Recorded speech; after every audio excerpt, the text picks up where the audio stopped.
Thank you, everybody, for attending the Summer Intern Presentation Showcase. My name is Jessica Morgenstern. I am the chair for this event this year, and I'm also the AFCEA Central Maryland Vice President of Scholarships. This has been an exciting time for us over the past month. The students, the interns, have wonderful projects to show you, and you'll be able to find the program for today's event in the chat session. There's a link there, and you can pull that down.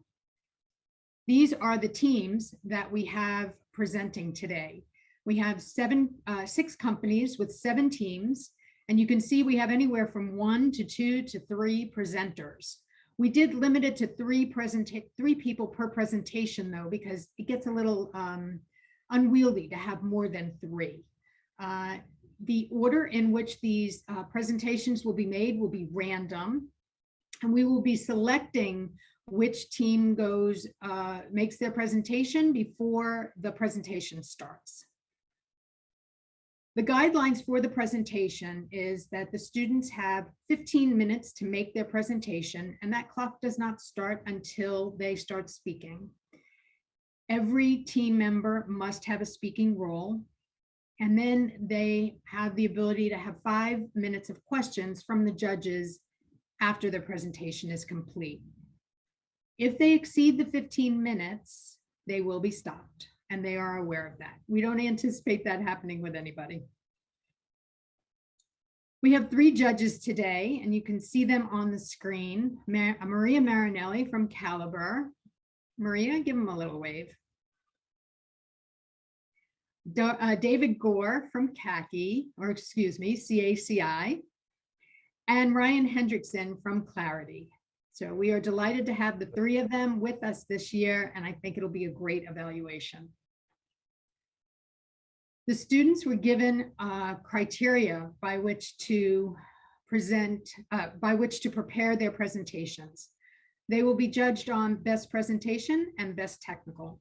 These are the criteria for best presentation, and the judges have these and will be using these to evaluate the students.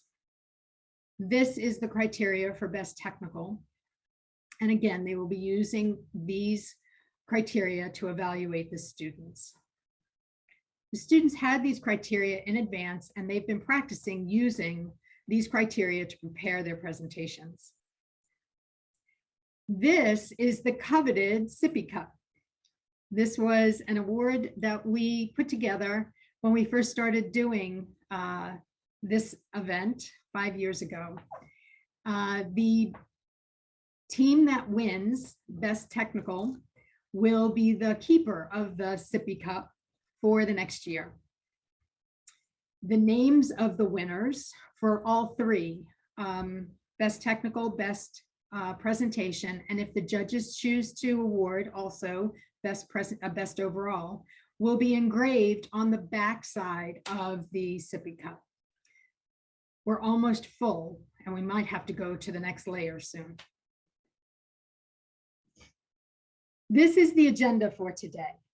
We will start the presentations shortly. The next slide, I believe, is the wheel of names, and we will spin it to see who goes first. We'll have 3 presentations, and then we'll take a short break, and then we'll have the rest of the presentations after that. The judges will break out of this room and go to a separate deliberation room to determine who are the recipients of those 2 or 3 recognitions. Then they will come back and we'll have an award ceremony. While the judges are deliberating, the students and I will be networking. Okay, we have some interesting questions to discuss during that time. Ready?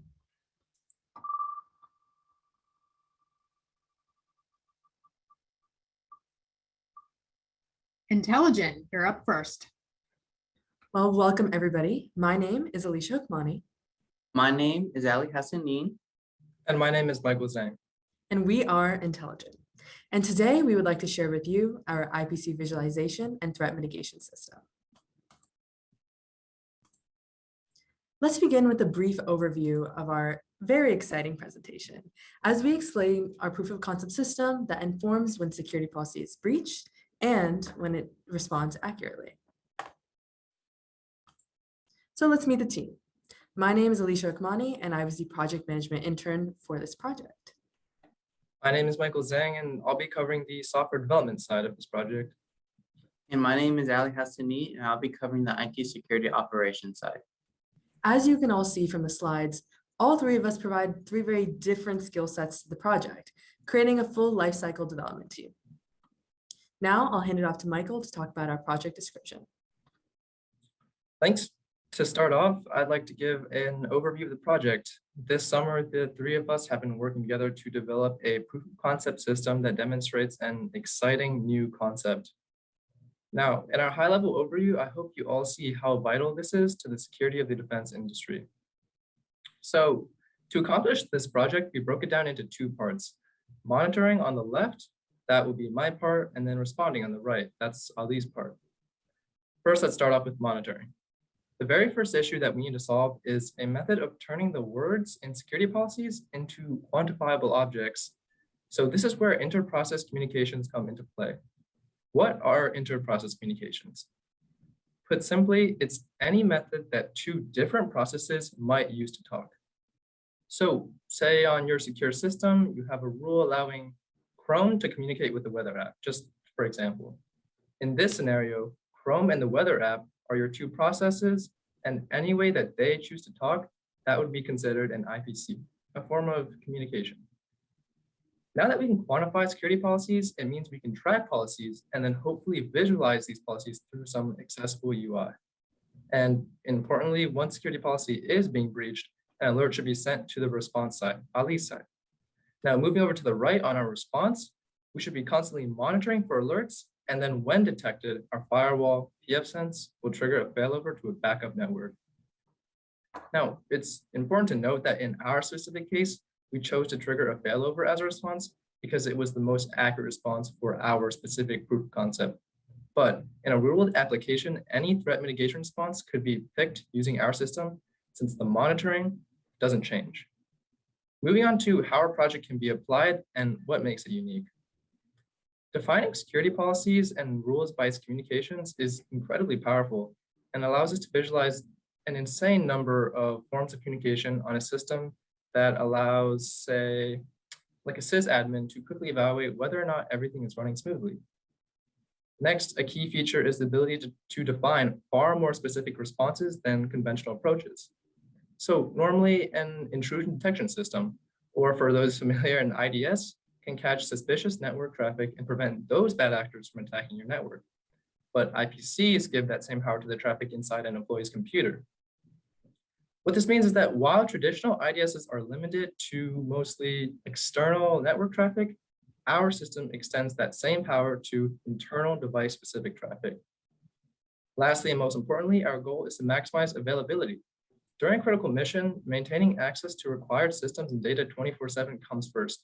And being forced to shut everything down due to suspicious behavior isn't what anyone wants, except the bad actors. So far, everything that I've said hasn't really been too grounded in reality, so we want to give you all a very real application of our project. Now, let me give you a real-world example of where our project can be applied. To the left, we have a field medic communicating to the hospital on the right. In this diagram, unsecured data from the field is transferred through a more secure network connected to the hospital along Route 1. However, along the way, the third security checkpoint is skipped, violating an internal policy and no longer following the expected path, as shown by the dotted lines. Instead of cutting the communication off, a failover is automatically initiated to reroute through Route 2, which is our backup, allowing the communication to stay online with minimal interruptions. This is important for any critical mission to maximize availability, which our project can be used to allow smooth operations. Now we're going to move on to our roles and responsibilities. As a project manager for this project, my main responsibility was to ensure that the team was working as effectively and efficiently as possible in order to be able to deliver a final product that was on schedule and complete. I achieved this by using Agile methodology. And for those of you who don't know what Agile is, it's a lightweight framework that many project managers use to better focus their team on rapid delivery, Well, using a constantly evolving functional landscape. Some of the tools I used were SharePoint, Excel, PowerPoint, Procast Financials, which is our accounting system. And finally, my persuasive personality. On a more serious note, though, effective communication is the most important tool a project manager can have. Being able to garner trust from your team is so important because it helps you to work through your project in a smooth manner. I mentioned before that I used Agile methodology during this project. I did so by following the sprint lifecycle, aka 2-week interval or period, where the team is assigned tasks to complete during those 2 weeks. We came together for bi-weekly sprint planning meetings to create those tasks for those 2 weeks. Then at the end of the sprint, we came together for a sprint retrospective to discuss how the last 2 weeks went for the team. My favorite part about the Agile process was planning poker. Funny name, I know. It was really helped the team better understand the complexity of each task by assigning numbers to them. This helps the entire team understand what that task entails, so nobody's confused. There were 2 main challenges I faced during this project. The first was to make sure that everyone was working as efficiently yet effectively during the few weeks that we had. My solution was to follow the Agile process. My second challenge was to make sure our final deliverable did not get off schedule and also stayed on budget. I saw this by tracking the triple constraint, or in other words, the schedule, scope, and cost of the project. Onto the software development. My responsibilities for the project covered the capturing and monitoring of these IPCs, or essentially device communications. This meant devising some method to use this new tool, BPF, called the Berkeley Packet Filter to capture communications on a Linux system. I really want to place emphasis on BPF because this is the core technology that's being used for the monitoring and is pretty extensive throughout the project. So once I use BPF to get this amount of data from the monitor, not only do I need to find some way to visualize it through a user-friendly UI, but also set up an alert system to trigger in the scenario that security policy was being breached. And for those familiar, I would be following a software development lifecycle from beginning to end. So that meant planning, defining, designing, building, testing, and then finally deployment. To that end, I used a small handful of incredibly powerful tools. BPF, which I talked about earlier, is just this incredible tool in Linux that lets users reach really far down into a system and grab low-level information that generally is quite hard to get at. Then BCC, which can be thought of as a toolbox that takes huge advantage of BPF to create a collection of very useful tools. Then Plotly, the visualization software of choice, and SCP, which would be used by the alert system to send a message to the response. So what did that process look like?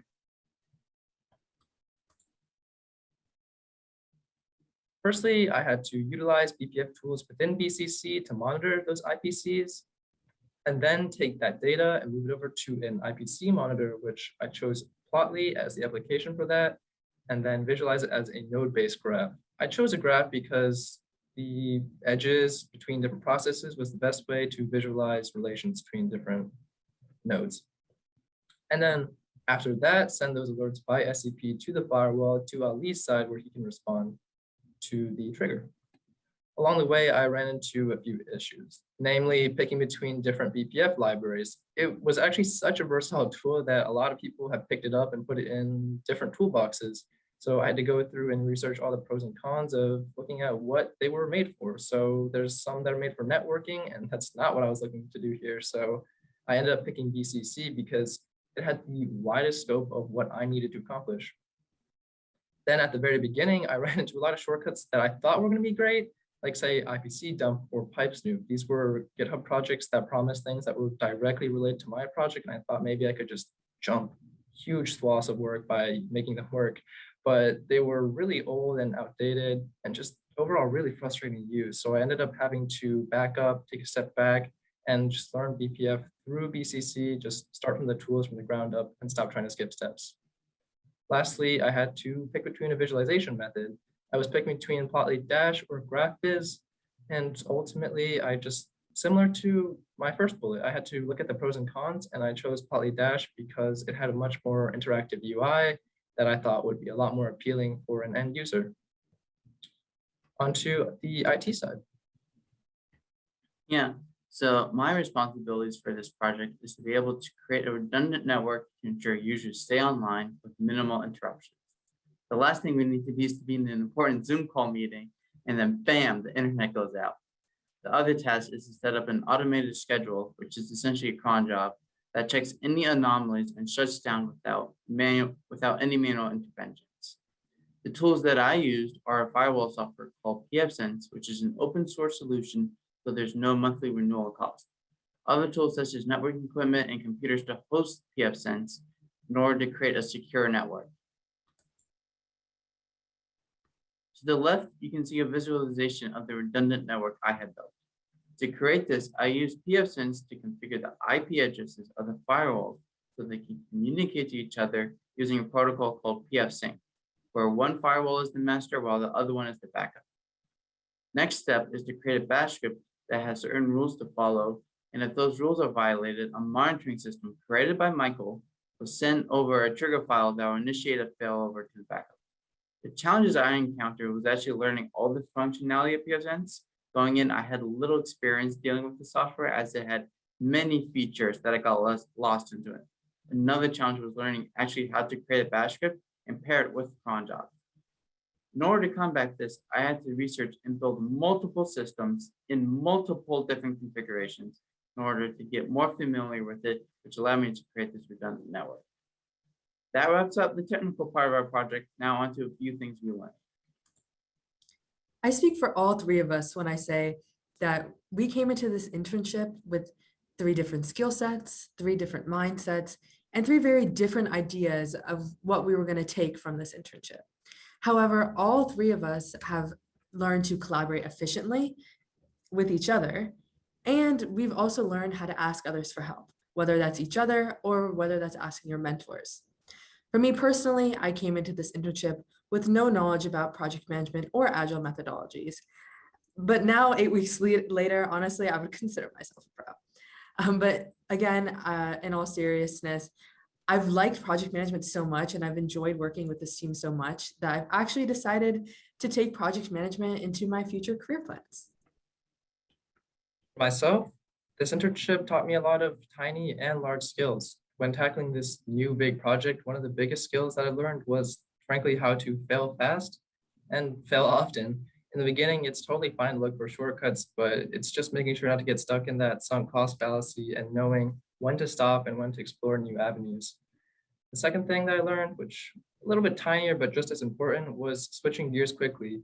That meant being able to go to sprint plannings or just more corporate business meetings and then stepping back and then having to go and code for a few hours and just try and get work done. It's a little bit of trying to switch where your brain's at to actually get work done quickly. I guess the biggest takeaway I have learned from this entire internship project was actually understanding the impacts as it relates to the entire problem, because that is essentially intelligence core value. Understand what is the problem first and actually come up with solutions to combat that problem. Another thing I learned was priority management. So whenever there's a huge system failure, learn what is the biggest bottleneck and how to go from top to bottom. Thank you, everybody, for letting us share with you our very exciting proof of concept system that is vital to the defense industry. And a special thank you to our judges that are here with us today, and especially to Jessica, Devin, and David. We really have appreciated working with you guys the past few weeks and giving us all the advice that you've given us. And also thank you to AFCEA for giving us the opportunity to present to you today. And thank you to Intelligent for allowing us to work together. And now we are happy to answer any questions you all may have.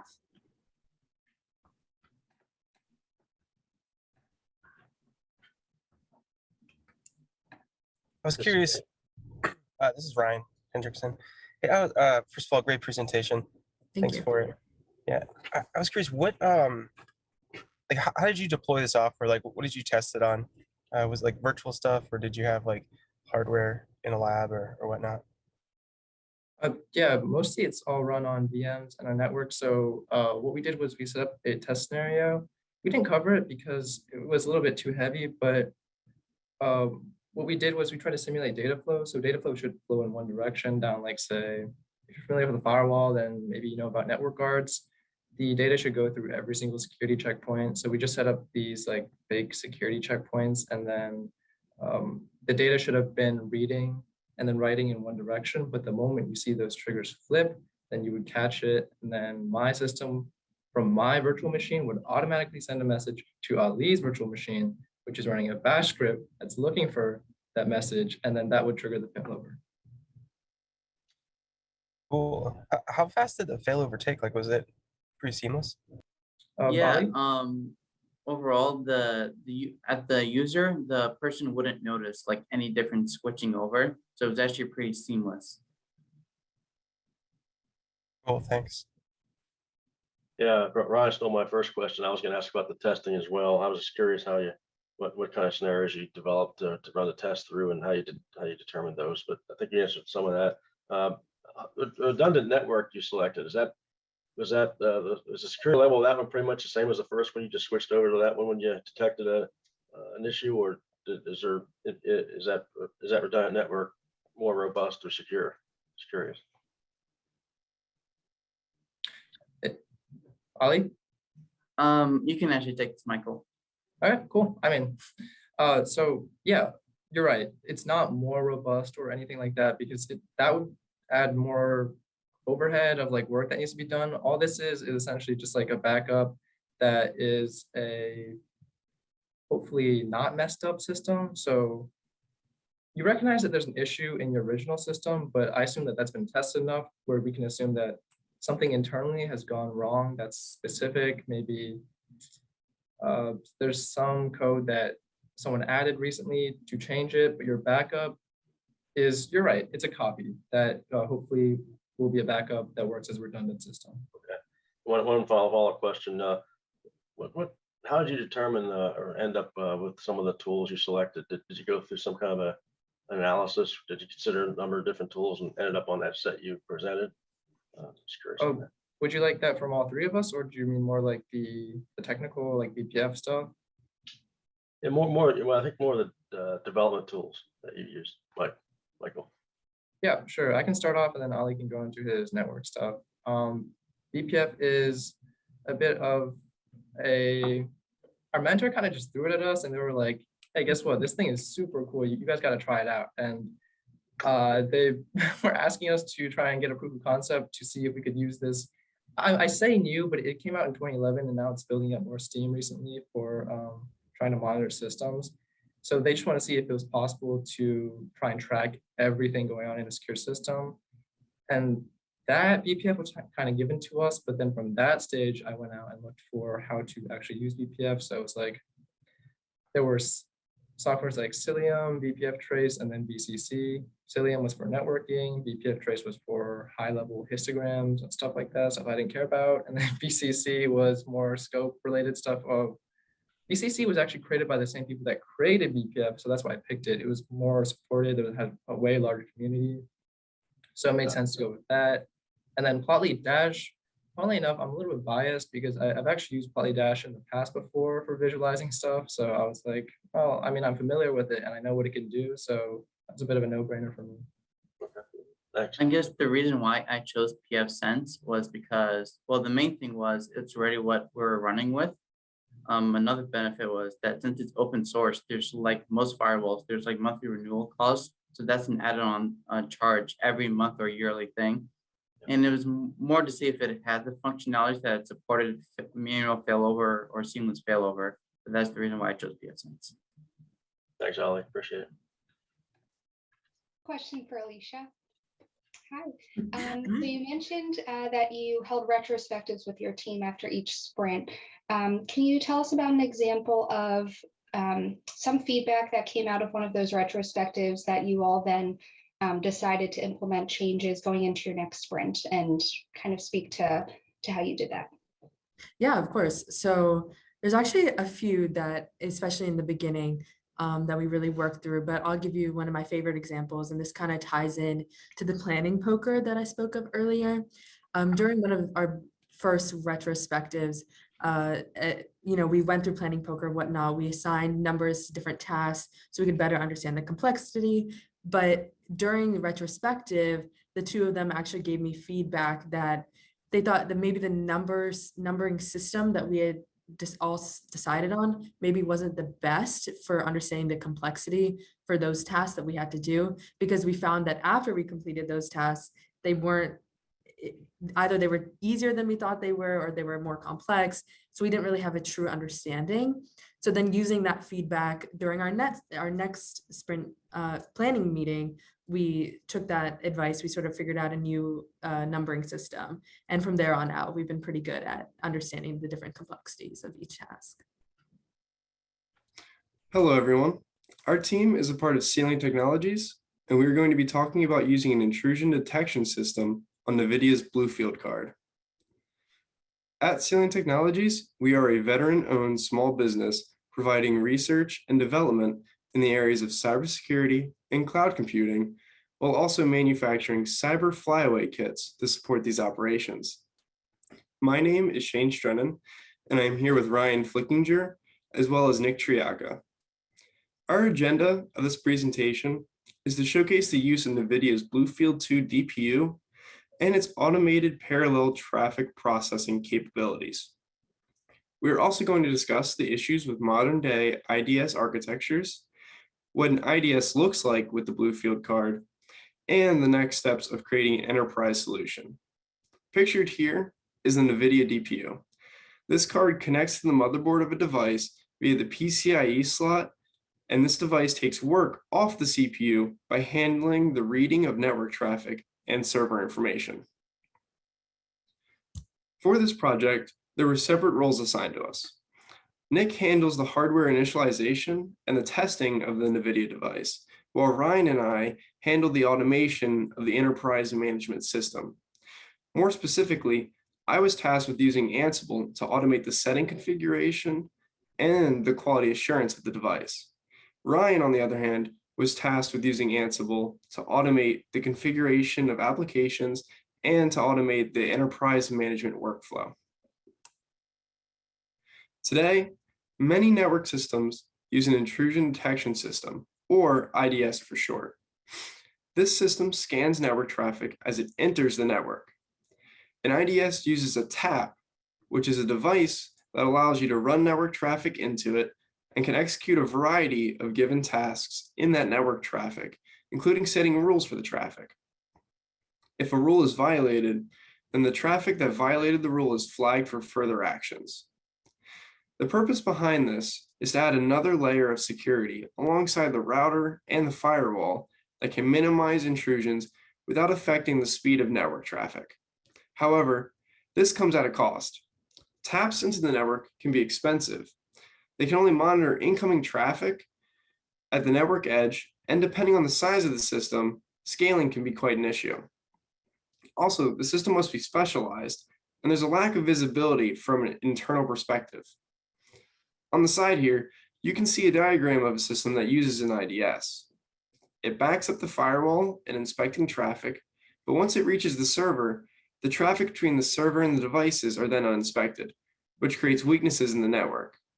Now, I'm going to hand it off to Nick for Ceiling Technologies' solution using NVIDIA's Bluefield 2 DPU.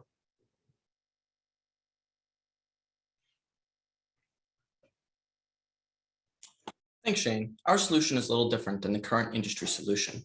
By installing an NVIDIA Bluefield 2 card into each system and running the Suricata IDS on each Bluefield 2 card, you're able to provide a much more secure network. Because Suricata is installed on each Bluefield 2 card and at the system rather than the network entrance, the network has much more internal visibility. Each portion of the network is monitored. This is a benefit because regardless of the path the network traffic takes, it is inspected by an IDS before it reaches the system it was destined for. Compared to a traditional IDS setup, this adds a significant amount of security to the network. Something else that is important to note is that Suricata can be run as both an IDS, intrusion detection system, or an IPS, intrusion prevention system. The difference being that an IDS will notify or trip an alarm if network traffic matches a rule, whereas an IPS will remove the traffic from the network as well as trip the alarm. Another huge benefit of our solution is that our solution follows a zero trust model as recommended by NIST SP 800-27 guidelines.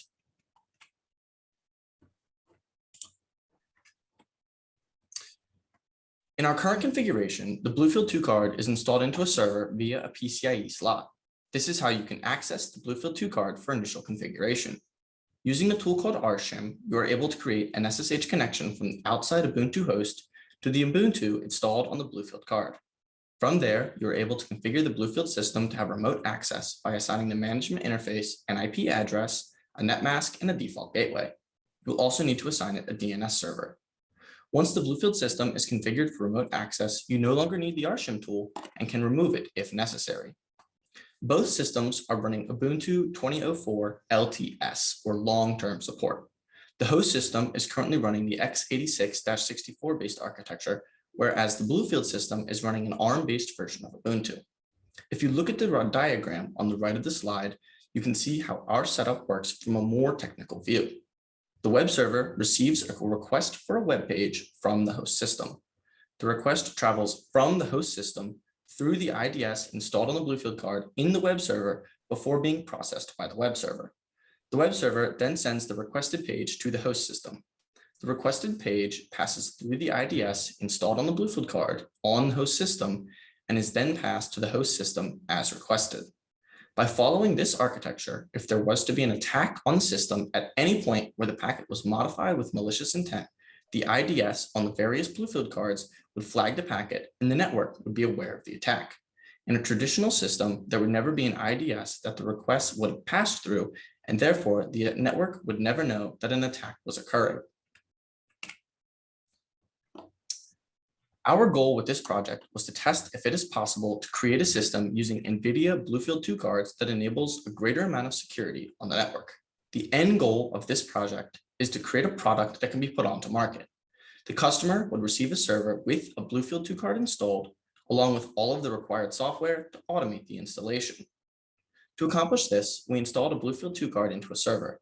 We then set out to configure the host and Bluefield systems in their respective manners. Once these systems were configured, the Suricata IDS was installed and configured to have the appropriate set of rules. From here, Ryan will talk about the enterprise management portion of the project. Thanks, Nick. Shifting gears to enterprise management, how do organizations typically implement network intrusion detection, and why would we replace it with our solution? Well, typically, a company will task multiple additional machines to perform intrusion detection tasks on incoming traffic, which takes up precious rack space. This is typically an extremely laborious deployment with both extensive hardware and software configuration processes to follow. It makes for a segmented, unorganized environment that is difficult to push system-wide updates to, and typically requires additional bloated software that increases the already heavy resource overhead. The solution we found is threefold. You already know parts 1 and 2 with the Bluefield card running Suricata, but the third is an automation tool called Ansible. Ansible promotes longevity through an easily configurable command line interface, which is lightning fast to deploy. Gone are the days of dozens of logins for an automation portal. It runs on most any command line interface. It allows for verbose and thorough versioning control, and it is extremely lightweight, which is essential for scalability. We can use Ansible to automate our enterprise management workflow easily across all systems. Look at the diagram on the right. In red, we have the Ansible controller. The controller interfaces with the enterprise rules server, as seen at the top. The enterprise rules server contains network rules and policies that pertain to incoming traffic. These are typically set on an intrusion detection system. Ansible takes those rules and applies them to Suricata on the 3 Bluefield cards in blue. The Bluefield cards then apply the rules to incoming traffic and output the logs to the centralized log server for easy storage and viewing. There are several benefits that are realized when we utilize this method. For one, logs are either stored on each individual system and must be viewed separately, or they are run through software that adds additional complexity and difficulty to system management. Ansible allows us to point each of these systems' logs to a single centralized server from which we can view and perform analysis. Second, running intrusion detection and prevention systems requires extensive rules lists that must be constantly updated and reviewed. Rather than creating instances of these on each system, we can use Ansible to configure Suricata to apply these rules to incoming traffic from a single repository. Third, Ansible provides extensive documentation for their platform that allows any systems engineer or administrator to get set up with automation quickly. And there's a large amount of community documentation for many of the applications in our system. And fourth, there's a high bar for knowledge required to manually configure and update both the Bluefield 2 card and Suricata. There's a low bar for knowledge required for running an Ansible playbook with only a few commands necessary to implement. Of course, we've seen some challenges pop up as we moved along in our project. The more security policies that are imposed upon a system, the more configuration must be completed to work within those security parameters, often exponentially due to the overlapping nature of such policies. We must reassess the need for each of the security frameworks to be implemented to, hopefully, remove unnecessary blockers to project completion moving forward. Second, planning and project management is a known challenge with any project. However, research and development present a different set of challenges. With internal projects, there often aren't the same deadline pressures as with the customer-facing product, but there still needs to be a structure. This is made difficult due to the unknown nature of the product or service, since it is only in research. We needed to create a more cross-functional team that can better estimate time to production to clarify our high-level timeline. And lastly, again, due to the nature of this project being cutting-edge research and development, we ran into another issue: the scarcity of technical documentation relevant to the project. Since the Bluefield 2 card is not a widely accepted or used alternative to previous solutions, there aren't many individuals or organizations providing documentation surrounding the product. Often, there are other users of a framework or system that pose similar questions to things that engineers and software developers experience daily. However, in this case, there was a lack of documentation in that aspect as well. We were able to overcome this by leaning on our team members and utilizing company resources effectively. While there were challenges, there were also some lessons that we've taken from the experience. Updates can be vital for system health and optimizing performance, but they can also present new workflow breaking problems that are difficult to remedy at the time of release. We can alleviate this with robust and extensive versioning policies that dictate when updates are to be sent out as a factor of updated dependencies. Often our work on individual modules would span days, weeks, and even months with breaks in between. And one pitfall we would fall into is not properly documenting. While some of this practice can be attributed to a lack of knowledge surrounding the subject matter of the module, some was just poor documentation workflow, which would make coming back to a module later much more difficult.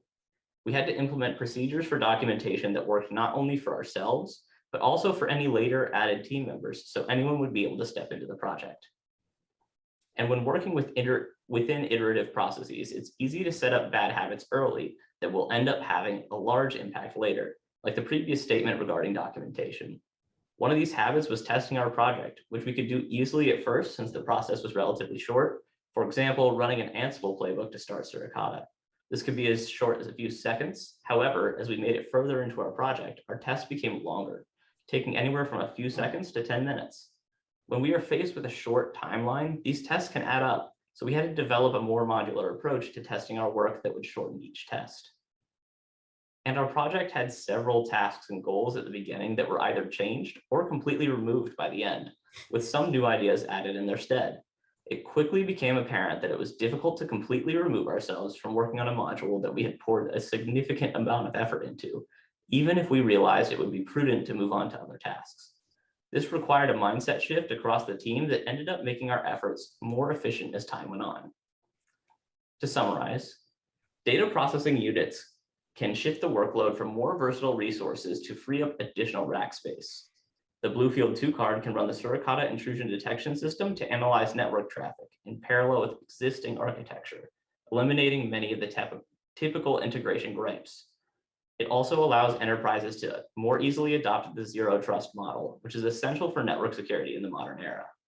And lastly, using Ansible, we can streamline installation, configuration, deployment, and management of Bluefield resources and Suricata processes, as well as several other parts of our workflow in a forward-looking and low-cost manner. Thank you for your time, and we look forward to your questions.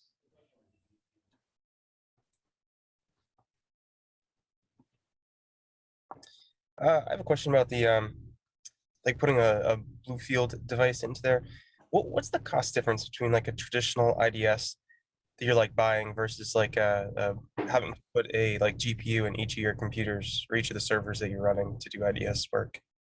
So the Bluefield card itself is technically a NIC card. And on average, depending on which model you buy right now, there's somewhere between three and about $5,000. Comparatively speaking, a network tap, depending on the size of your network, can run anywhere from a couple $1,000s to over $10,000. It really just depends on the size and the amount of deployment that you're doing. Is it a network card with a GPU on it? So technically, it is a network card with a bunch of processing units that you can do anything you want with.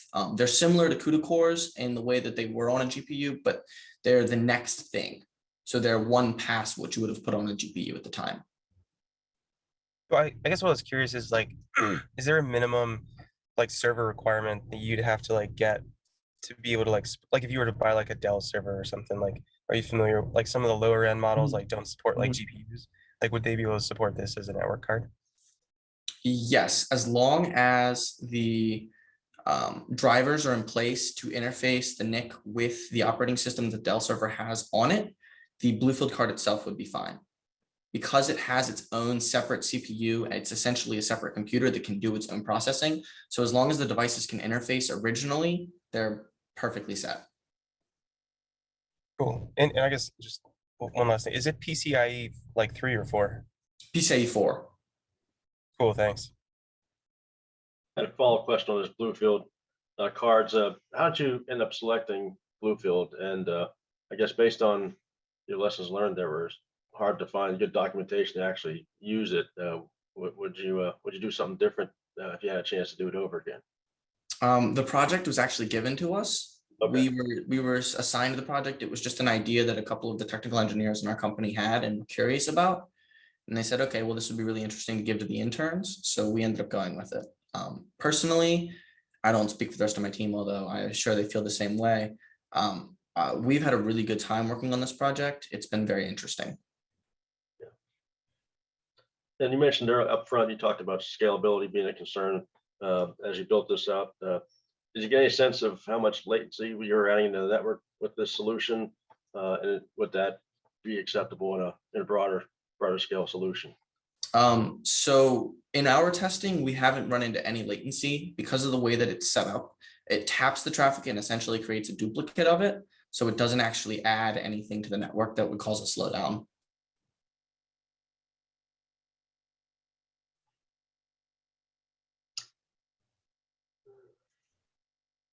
How robust was the Ansible, the Ansible functionality in terms of being able to configure and implement a bunch of different policies? It seemed pretty robust to you guys. I'm not familiar with that technology. Just curious.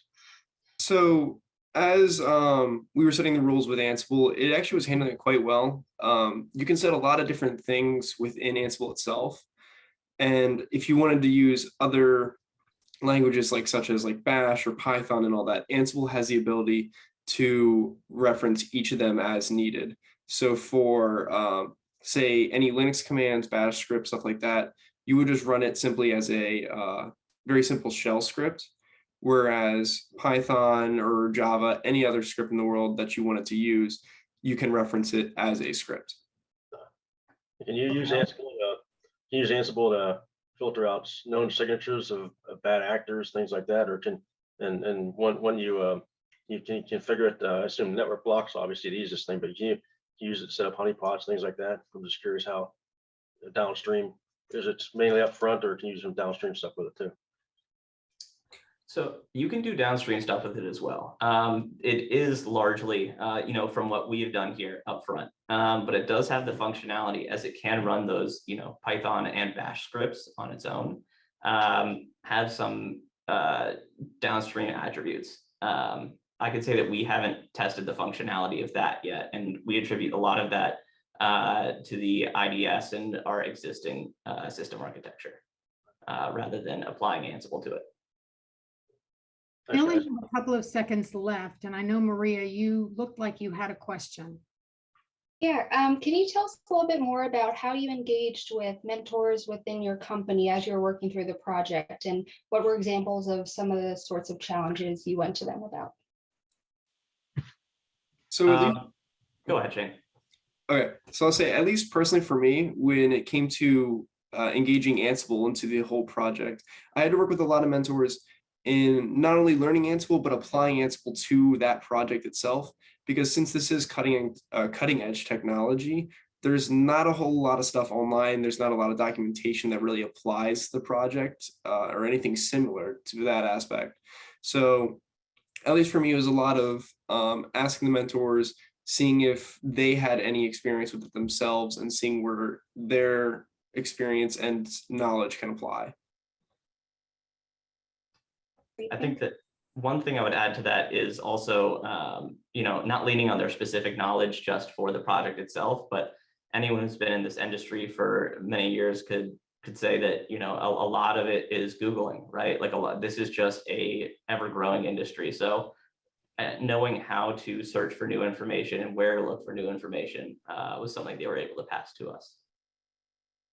From my end, it was a lot of a learning curve, sort of learning to use Linux in a sense that I'd never used it before. So going to the mentors with questions about what is the best way to do X, Y, or Z, or how do I configure this system, or what is the outline for what I'm trying to do. It was more of the mentors guiding us in a direction that they wanted us to go in, and then they sort of left us to learn and figure out the rest of it. Awesome. Thank you all. All right. Hello, everyone. I'm Christian Johnson. Today we'll be explaining about a concept known as a platform bus, hence the title, What's All This Bus About?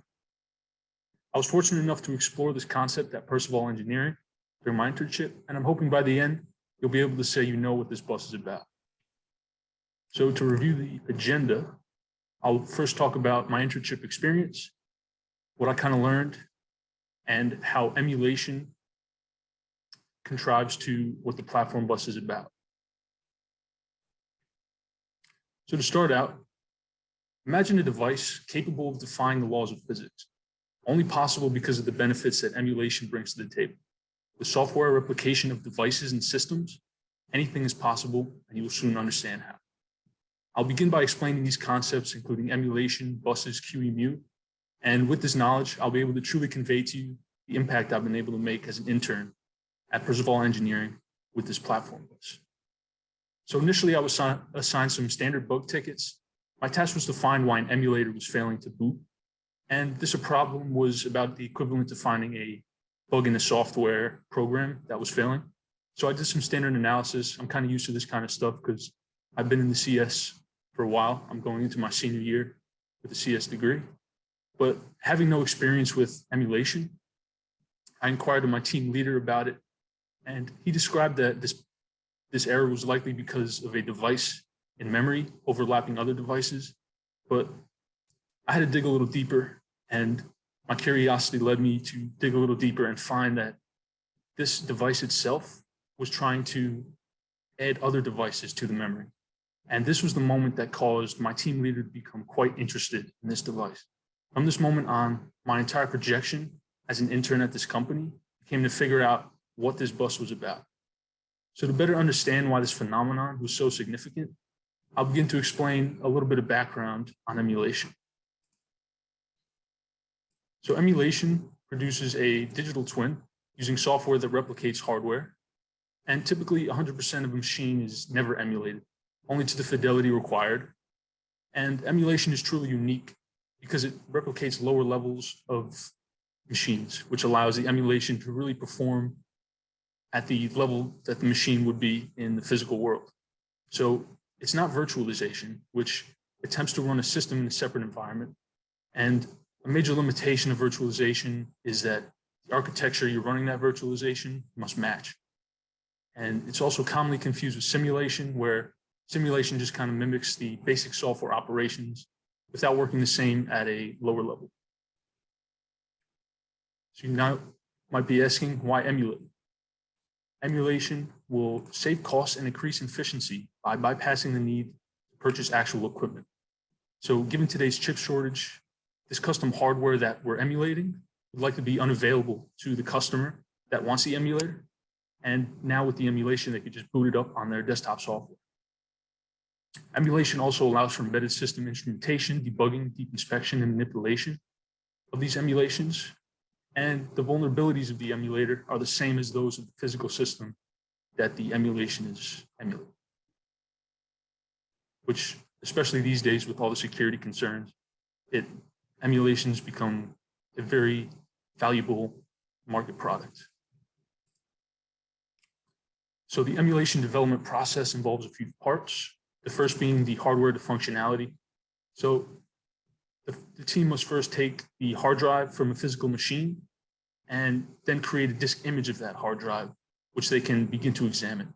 That is, if they can even have the physical copy of the hardware to extract that disk image.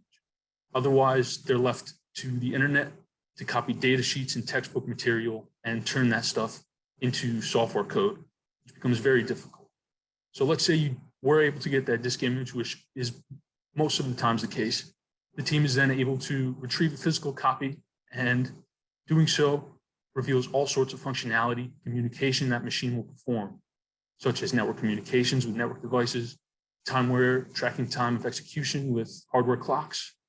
And now, with the hardware analyzed, the team must begin to decide which features are required for that machine to run.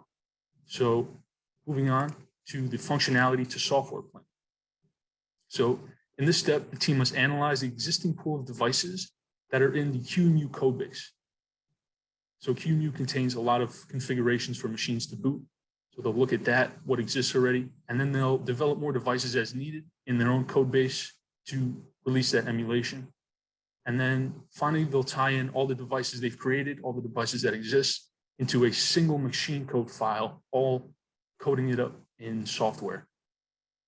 And this becomes a very difficult process. And especially since each machine has its own unique layout of devices and functionality, currently it's difficult to port functionality across these various machines that we're emulating. So each machine must be re-implemented basically.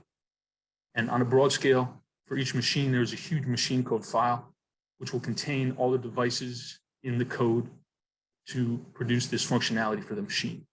However, a lot of this can be avoided with the platform bus.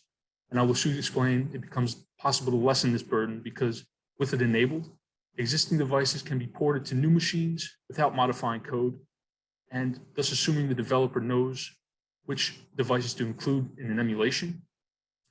These machines can now be booted and configured with these devices. The platform bus is now in the prototyping phase to be used to improve the process of mapping hardware to functionality at Percival. So now that the framework of emulation is understood, I'll begin to describe what this bus is about. So a bus is a network of wires or electronic pathways, as seen in these red and white wires here. The main bus we'll talk about is the system bus, because this is the primary way for a computer to process information, because it connects the main CPU to all other internal hardware components. And this is all on the physical hardware.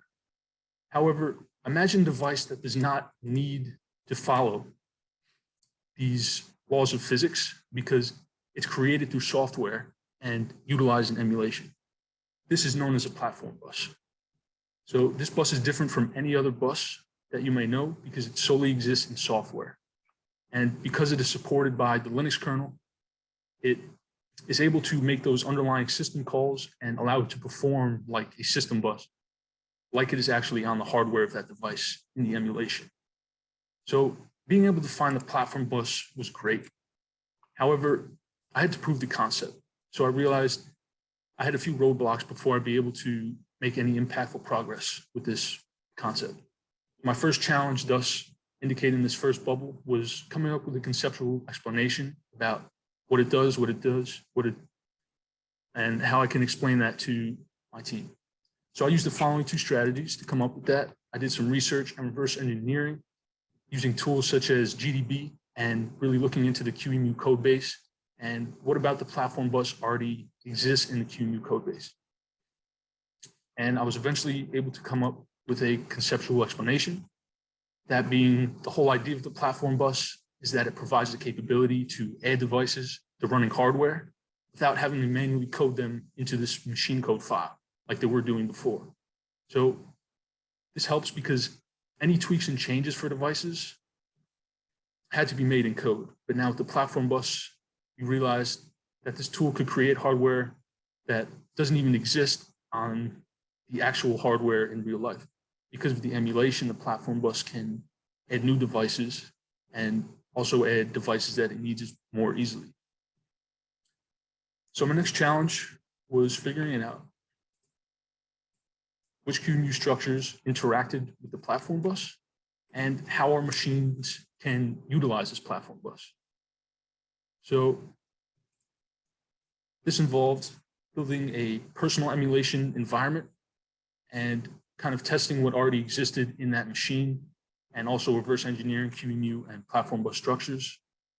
So this involved the deep debugging and reverse engineering of the code, and essentially removing devices from that emulation environment that I had, and then re-adding them with the platform bus. So now I had the platform bus integrated into our machine code files, all in the code. However, I still had to make it work. So my next challenges were, how can I ensure these devices I'm adding with the platform bus are working as expected? And how can I connect more? So this involved a deep dive into the kernel and how the kernel was interacting with this platform bus to get these devices plugged into the machine. So the kernel interacts with these devices using a device tree. So I figured this out by looking at these device trees and making sure all of the devices were there and all the configurations were indicated at the device tree. So when the kernel was run and the machine was booted, the kernel could see in that device tree what the configurations are for the device and thus add that device to the machine. So by the end, the platform bus was able to connect devices, and I defined physics. So a little bit about how the platform bus gets these devices plugged into the machine. It must first map each device to a place in memory on the machine. And this memory space will then contain all the parts we want to use. This is significant because now that the devices are able to be plugged into memory, Linux kernel knows where and how to use these devices.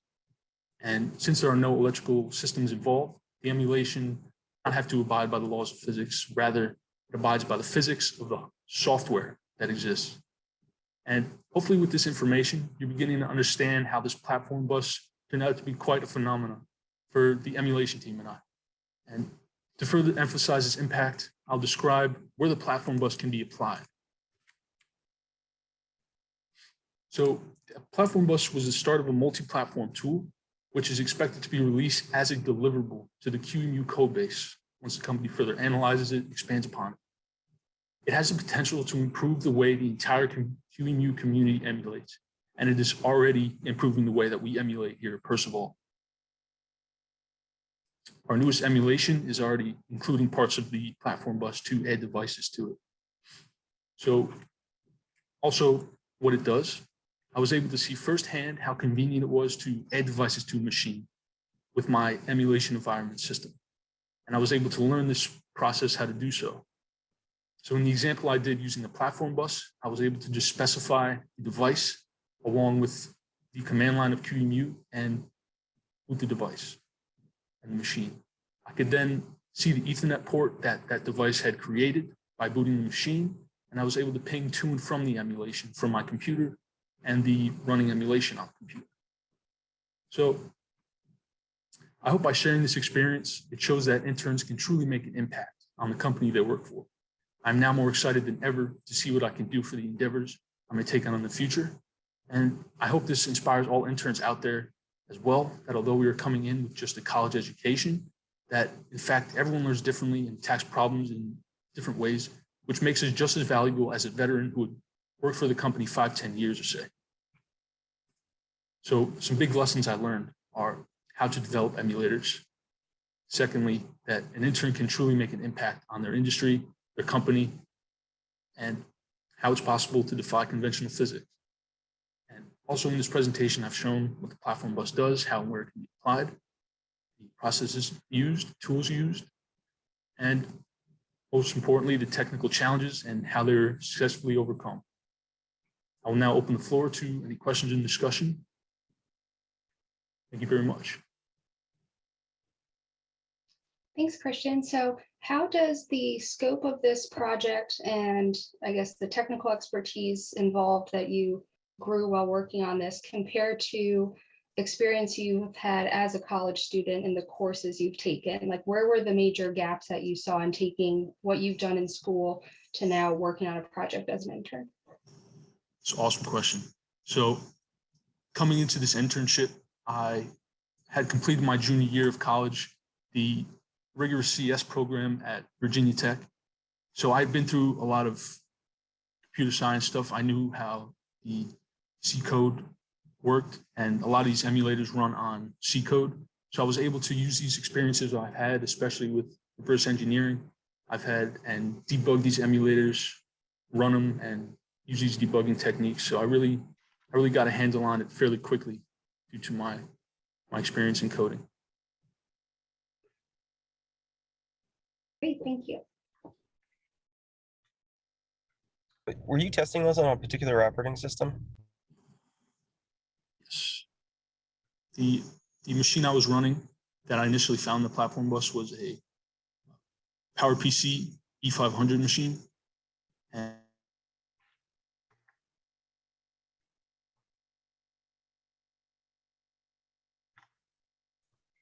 I think we just lost Christian.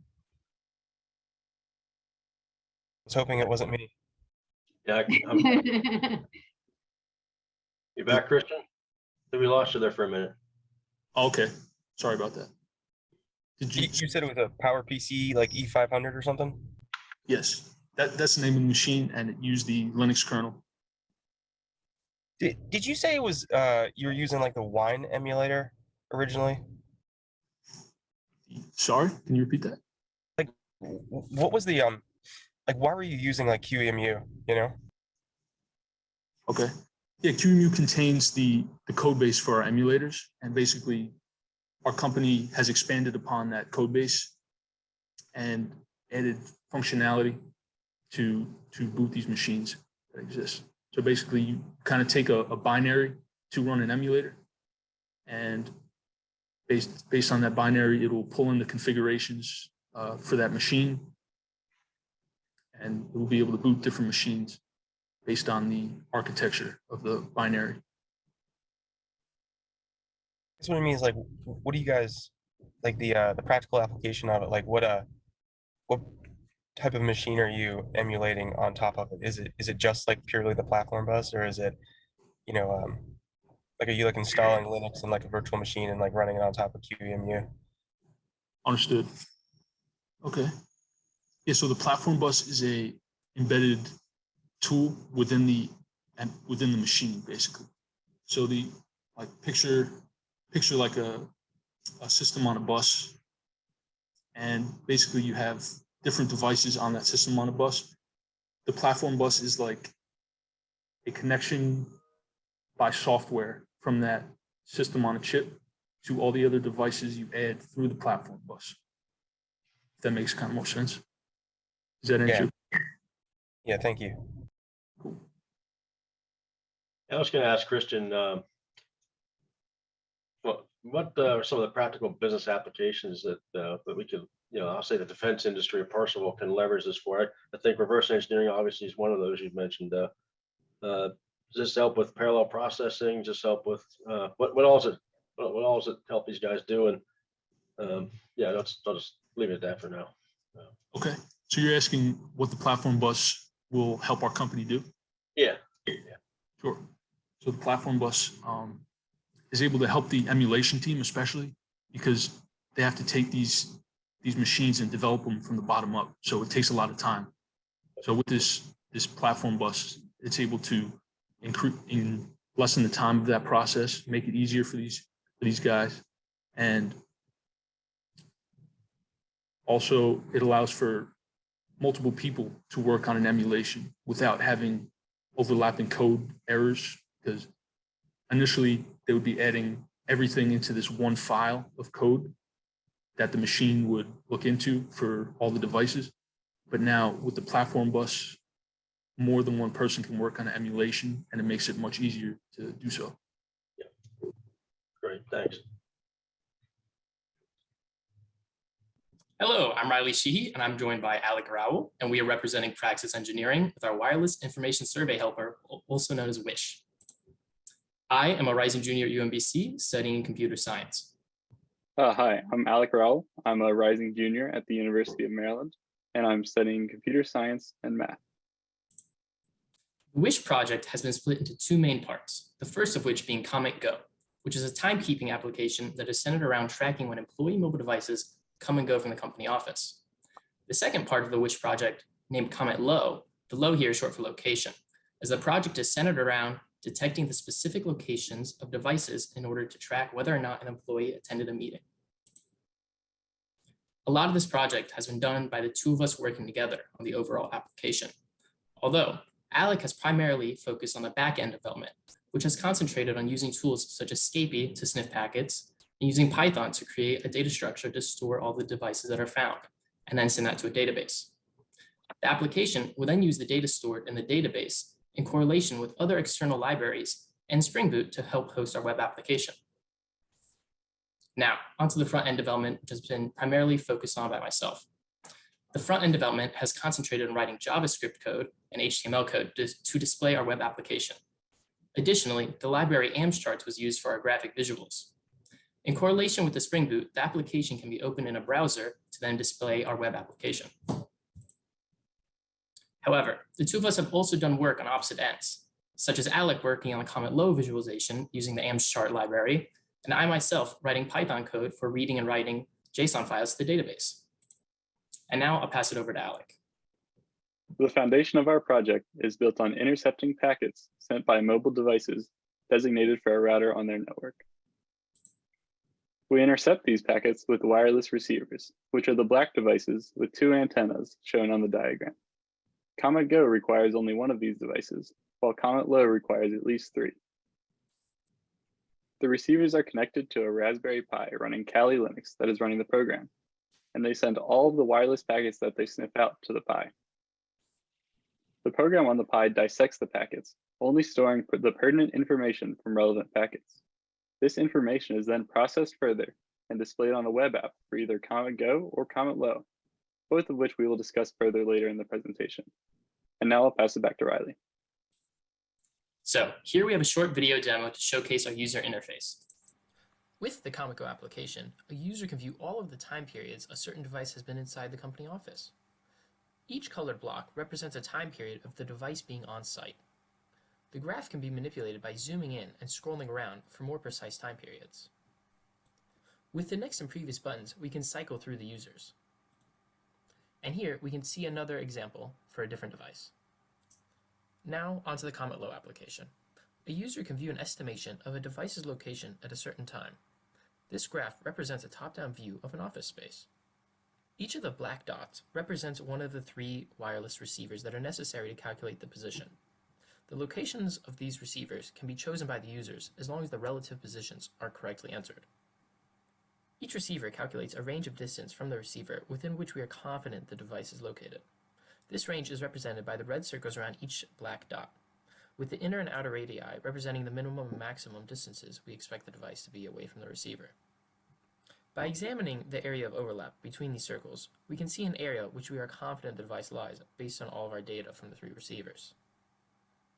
This yellow star represents our best estimation for the precise location of the device. With the next and previous buttons, much like Comet Go, we can cycle through the users.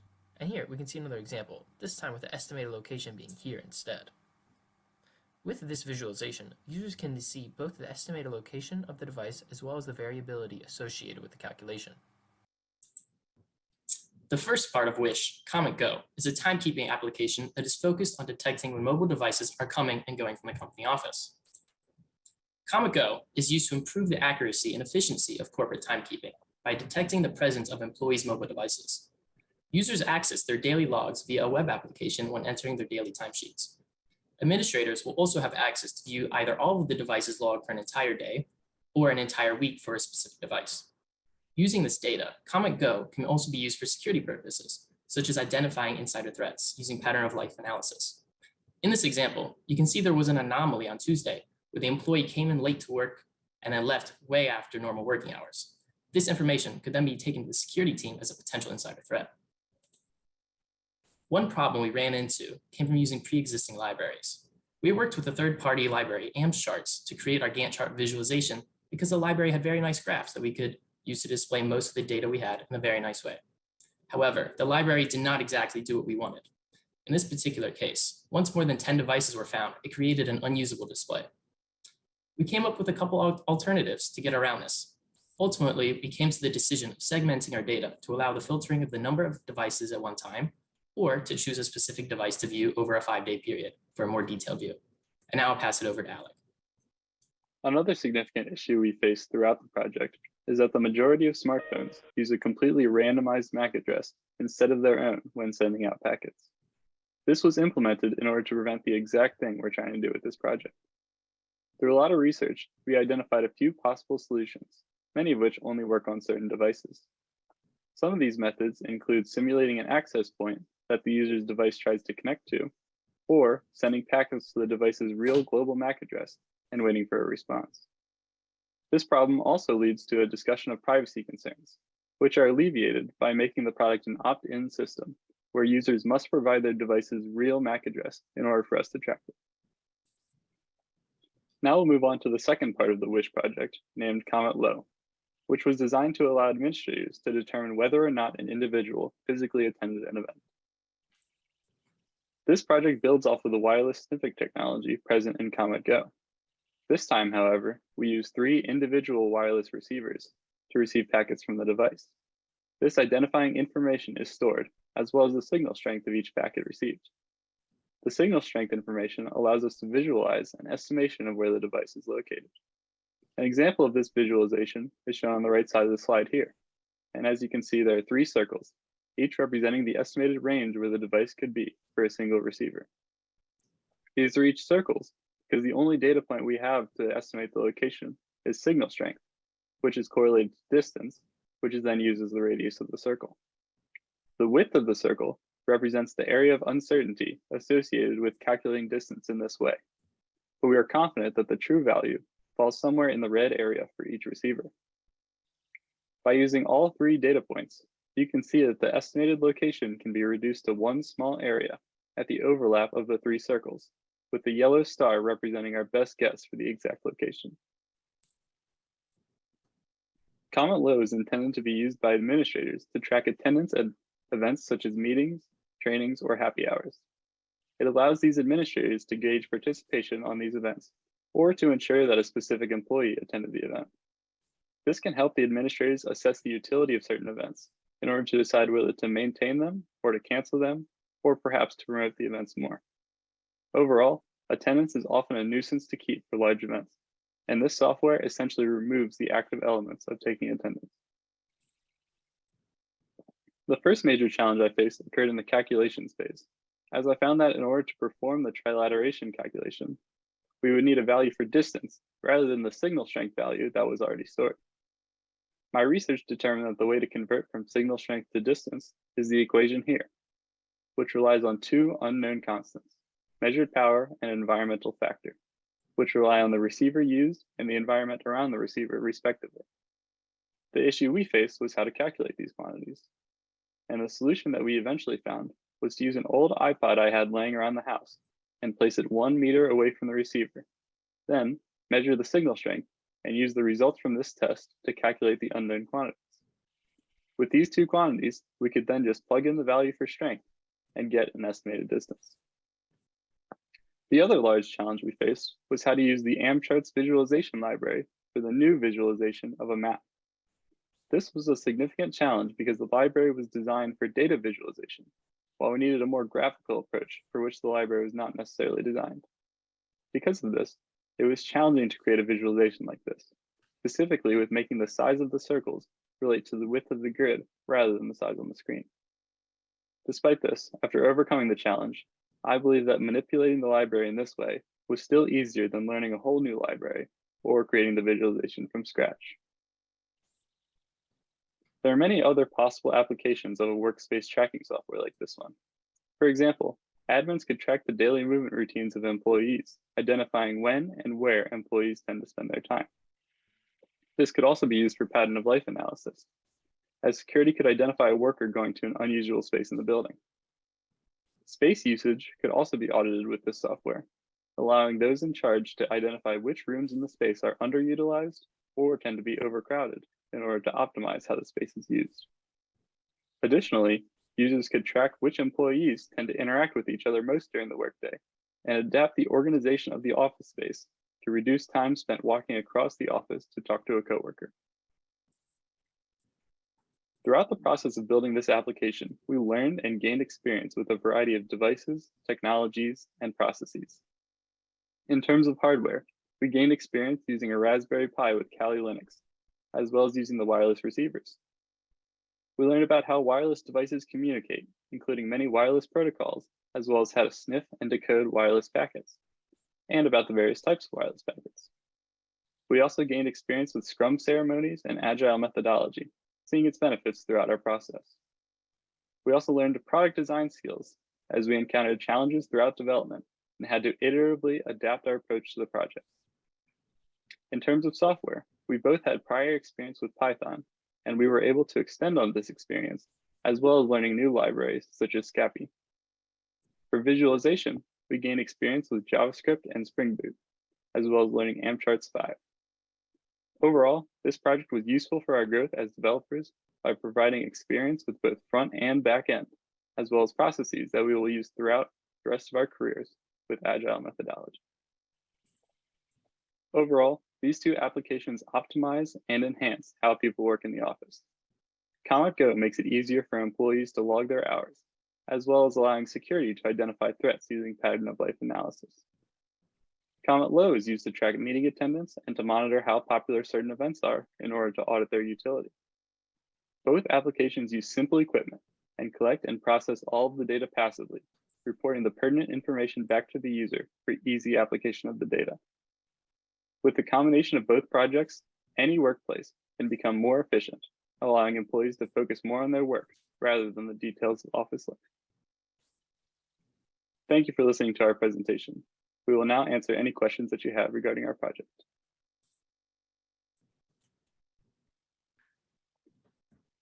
When you recorded the information from the wireless access points, how much data was it bringing back? And like what database were you putting it into? Alec, would you like to handle that one?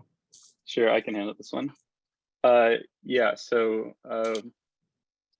the main information that we recorded was just from the packet header, and we only actually stored the very relevant information like the identification and the signal strength for each, and we just stored it in our Python files. What was like the volume of data though? I'm curious, like I guess in your test environment, like how much noise was there, like other people walking around or, you know? So there were, yeah, you can take it. Alrighty, so when in the office, we did a few tests. Over a 10-second period, it captured about 60 devices. Over a minute, it captured about 200, and on, it would just exponentially increase. But the most I got to over an hour was about 360 devices in one place. So it wasn't duplicating too many. So it would just save their data and then put it into an existing list of it. Thanks. So you talked about how you kind of split up the work between front end and back end. If you had had a third team member working with you, would you have split the work up differently? And what would have been like the ideal skill set if you had a third person on your team? So I think if we had a third member, we would have then been able to complete a additional part that we wanted to add to the project named Comment No, which was focused around using Bluetooth devices and detecting when they're in your presence. So I think if we had an additional member, it'd be nice if they had any like background with using hardware and software for scanning Bluetooth devices that are nearby, and then they'd primarily be focusing on that. Great, thanks. Thank you.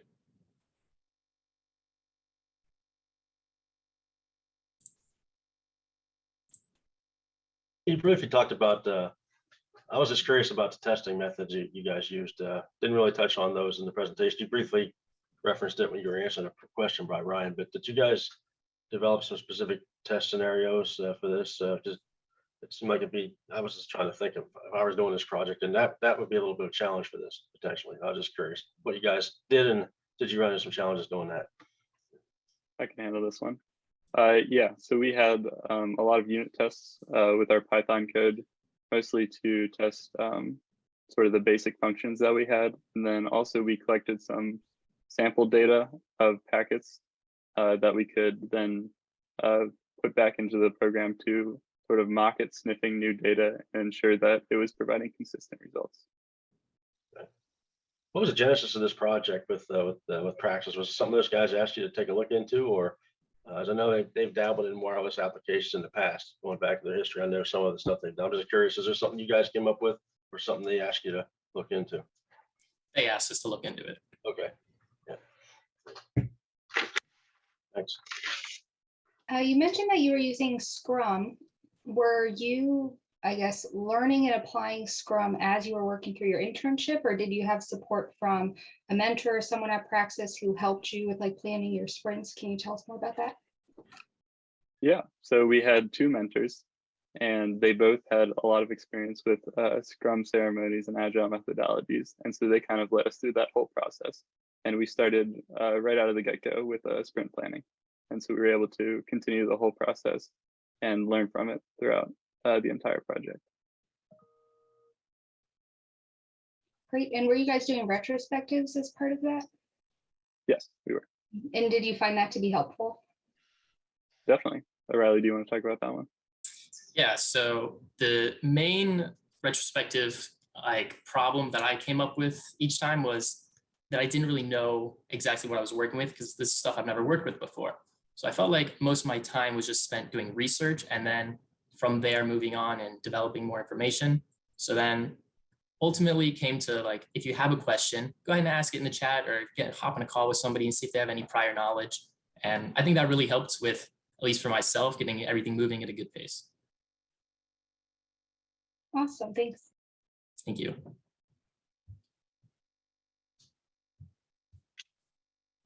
So good afternoon. I'm Nicholas LaRosa, and along with my co-interns Russell and Devin, we are the Blindsight backend team for Revisionist. So imagine a foreign political enemy is developing a new drone that they're currently testing. A US intelligence drone gets only a few snapshots of the new aircraft, and the government wants to be able to recognize it on all security surveillance. With typical image recognition software, only having a couple images is like useless for training an image classifier. But with Blindsight, we can get good image recognition despite only having a few images. So I'm part of a team. I'm Nicholas LaRosa, and I study computer science and statistics at the University of Maryland. Hi, I'm Devin Gorel, and I study computer science and mathematics at St. Mary's College of Maryland. Hello, I'm Russell Chu, and I study computer engineering at the University of Maryland. Moving on, Devin will present an outline. So this is a brief overview of what our presentation will be about. The first thing that we are going to talk about is I'm going to discuss the core problem that Blindsight is centered around. After that, I'm going to hand it off to Russell, and Russell will tell you about what image classification is and how our project revolves around that. After that, it's going to be back to me, and I will give an overview on how we split up the roles and responsibilities of our project and work together. Then Russell will show you a brief overview of the structure of Blindsight and the different components that played a role in it, as well as Nick will explain how the experiment can be used in the real world and the results that we ended up achieving. Nick will then share the challenges that we faced along the way, as well as the lessons that we learned, and I'll wrap it up with a summary. All right. So the problem that Blindsight is about is image classification is a machine learning process where you need a lot of images in order for it to be successful. Once you do train it on a lot of images, ideally, the machine should be able to distinguish images between belonging to different categories and identify them correctly. However, we need a large amount of images for this, which is not very practical. And a lot of times for things that we may want to identify, like Nick mentioned in the beginning, we might only have a few images. If you take a look at this graph, you can see that if you only train on a few images, there's a very high error rate, but as the number increases in the number of thousands, you start tapering off to a very low rate, and that is what we would ideally seek. This is where NERF comes in. NERF stands for neural radiance fields. NERF is a bleeding edge technology that is able to train on a small amount of images of an object and then produce artificially generated views of angles that we had not seen yet. The core of Blindsight is to use these new views that we generate from NERF to, in addition to the original views, in order to train an image classification software so that we could then reach a higher accuracy point. Now I'm going to pass it on to Russell, and he's going to talk about image classification. So reiterating on Devin's point a bit, in an ideal case, we would have a complete image input, and this is a very large number of images that is used in training a classifier. So then we use these images, passing it to a training process of ResNet, and this produces what we expect to be the best possible results. We consider this the spoiled ResNet model, and this is the most ideal case, which is rarely practical, as we wouldn't encounter this complete image set of a figure of interest very often. So following from that, here's what we typically experience, and this is where we take a sparse image set, which is what is available to us.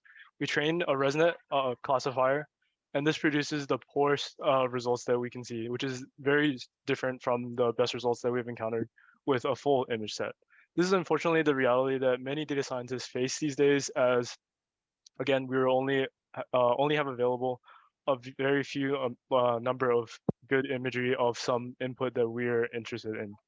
So with a lack of direction moving forward, you may wonder how Blindsight aims to solve this problem. So looking at what our project does, our application receives an image selection from the user.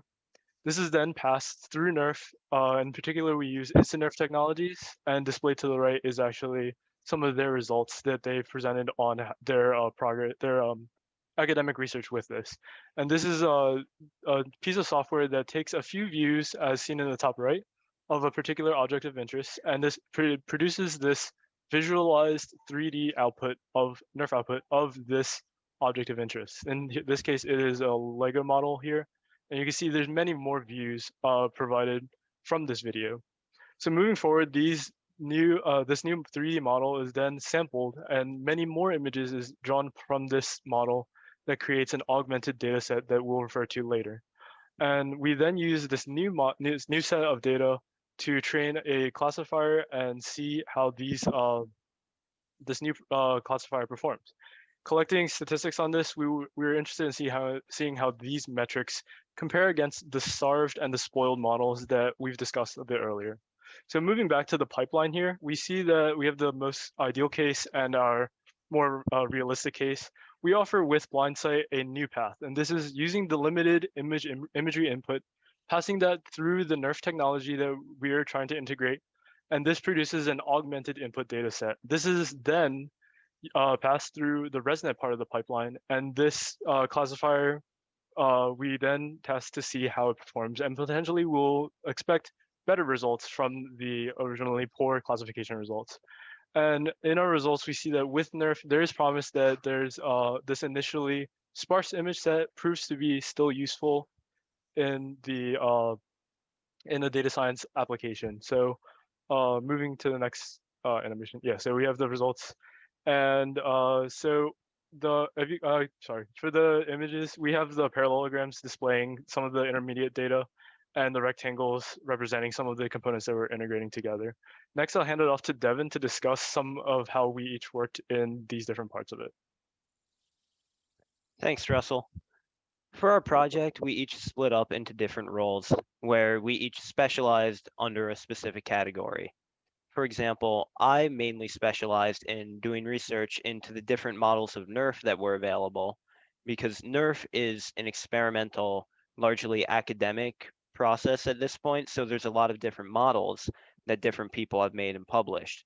And what I did was I researched into each one and what you could gain and what was unique to each one, and tested them out to see which would work best with our project.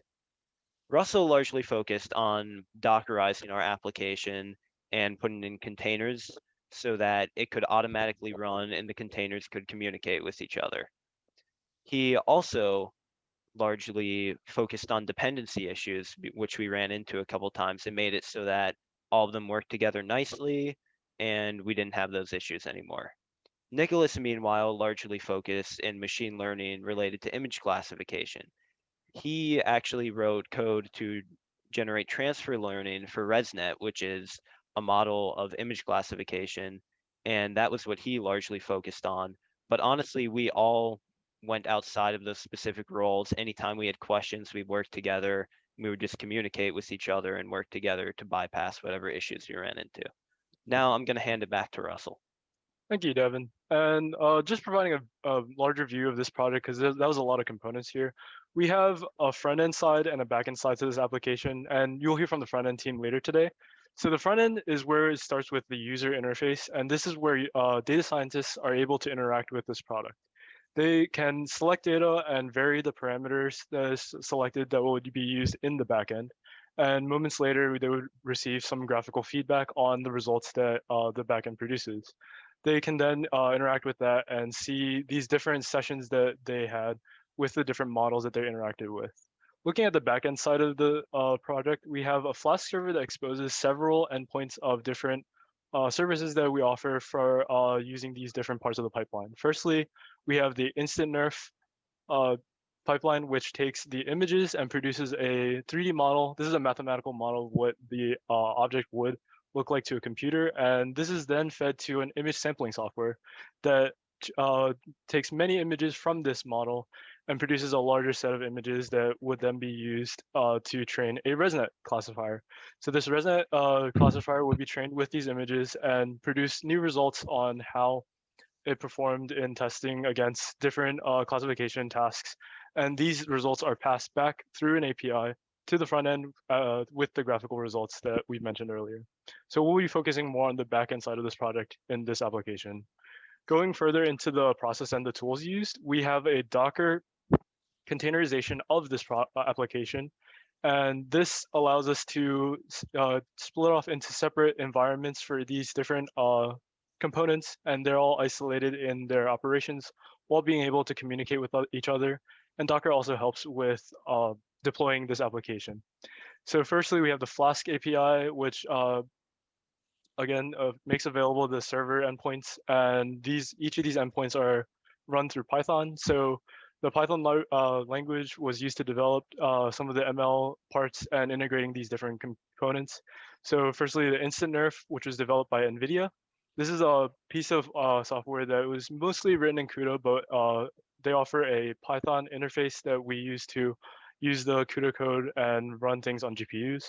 We have the TensorFlow and Keras libraries, which was used in the ResNet classification, and this was the ML side of things. And we have Conda, Poetry, and Pip. We were also used for dependency management.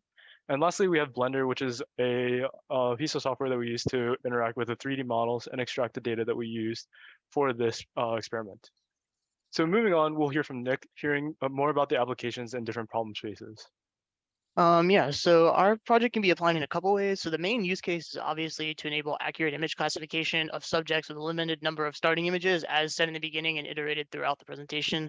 And then also the other thing that we can really use it for is like if you don't know or think that something is mirror imaged on the other side, or you potentially want to have an idea of what a full object might look like if you've only maybe seen it once or twice. I mean, we can obviously generate the full model of it and kind of get an idea of what it would look like on the back end, and then we can use this to train a classifier. It can be used in a variety of instances, especially related to security, and just like maybe if you want to, track something across the world, like you want a classifier on something that you haven't really seen before. So that's our main project's use, I would say. Here are the results of our project. So in the top, you can see 5 images of a Star Wars X-Wing plane. Along with 10 other images, it was used to create the GIF that you see in the center of the screen. That is a full-on model, and we can take artificial images of that model as it is fully generated. And in the bottom, you can see those are all views of the X-Wing that we didn't have before, but we're able to take within Blender after generating this 3D model. So this is extremely powerful, as we can get ways to look at the top of the plane if we hadn't seen it yet, or other versions of parts of the plane that we might not have seen before, and train a better classifier as we have more images in the set. So we did have some challenges and worked around them. So obviously our Python dependency management was pretty difficult. Conda, Poetry, and Pip had to be used in 3 separate instances for all 3 different parts of our backend, because a lot of the versions of packages were struggling to work together within one environment. And then we also had some failed nerf integrations. So we tried pixel nerf, planoxyl nerf, and ds nerf as other nerf implementations, but they had failures in being consistent. I will show some of that on the next slide. Our only version of nerf that was really working consistently was actually instant nerf, and it was actually much easier to work with instant nerf in our own source code when implementing it. A lot of the other versions had other requirements that we couldn't satisfy, and they just weren't consistent enough in making good enough models compared to what we got with instant nerf and NVIDIA. And then all along with that, we had normalization failures. So some of the other nerf implementations required image standardization. We had to make images with like white backgrounds and specific like changes to them to have them usable in these other nerf implementations like pixel nerf. And unfortunately, we just couldn't get good normalization either, as the normalized images were kind of trash. So we ended up having to circumvent this by once again using instant nerf, as we didn't need it. So here are some of the really crappy models we got from planoxyl nerf and pixel nerf. So all the ones with the blue backgrounds were made with planoxyl nerf. The one in the top left is like kind of okay, but even then, like trying to take artificial images of these is kind of bad. We couldn't really get good ones, and these would have been like bad images to augment the data set with. And in the bottom left corner was from pixel nerf, and it's supposed to be a stealth bomber, but as you can see, it's like a hurricane. So we couldn't really use that in our training. We did learn some things. First thing is that with the instant nerf artificial images, we had the accuracy of our image classification model increase. We saw a test accuracy, I think close to 95% on the new training data set, or the new test data set that we were using, which was really good.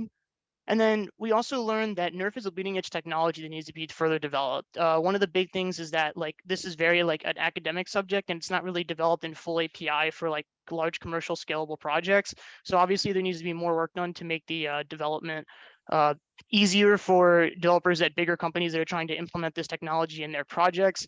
We had to make some modifications to the source code in order for it to work in our project. And I think that this aspect could be further developed maybe by a mainline company to make this software more useful and more consistent.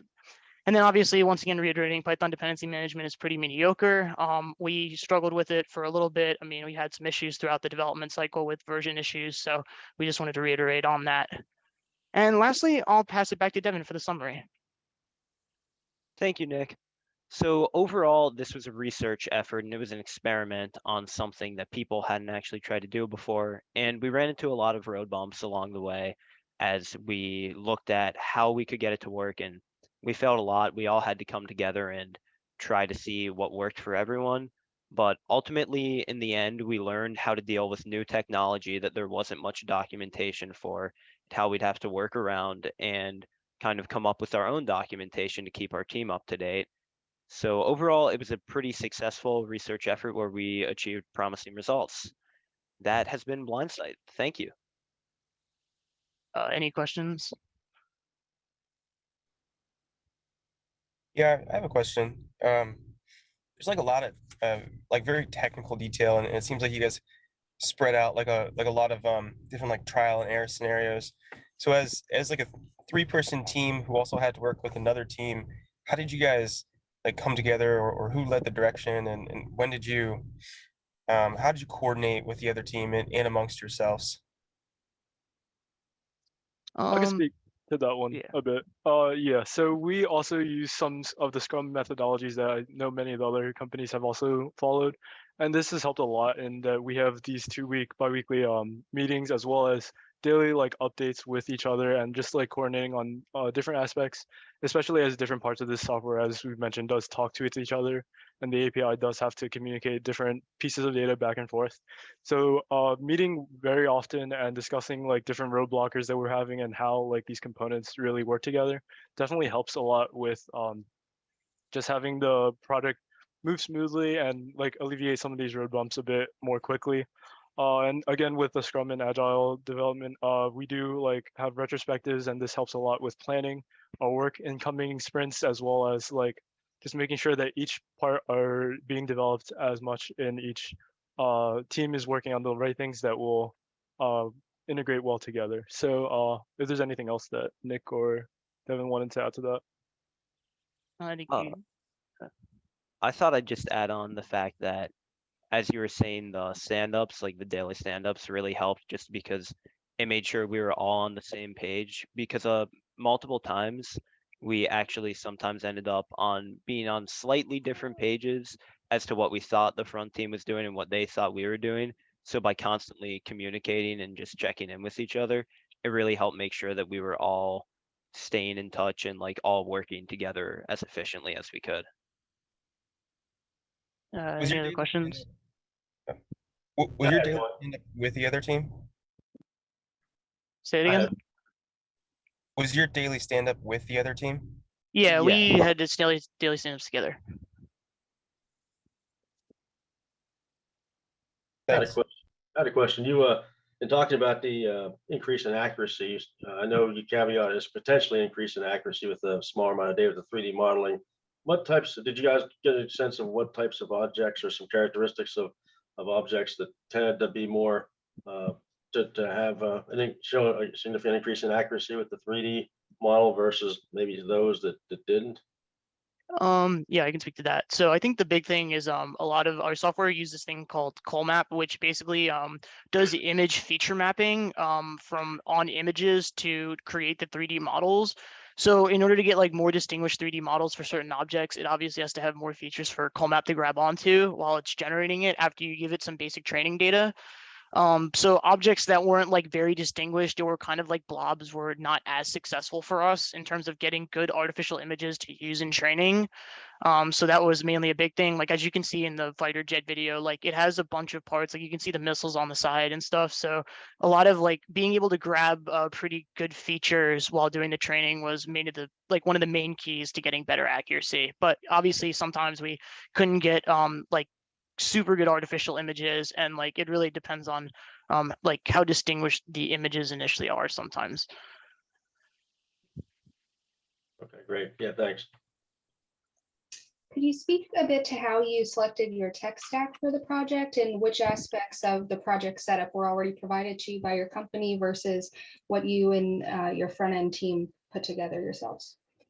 I can speak to that a bit. So I know that we had a whole slide with the different components that we used, and these were mainly things that were discussed within Sprint 0 and 1. We had the tasking of like researching into these different components that we may want to have integrated with like particular AI, API, some of the ML libraries, as well as like the different academic researches with NERF.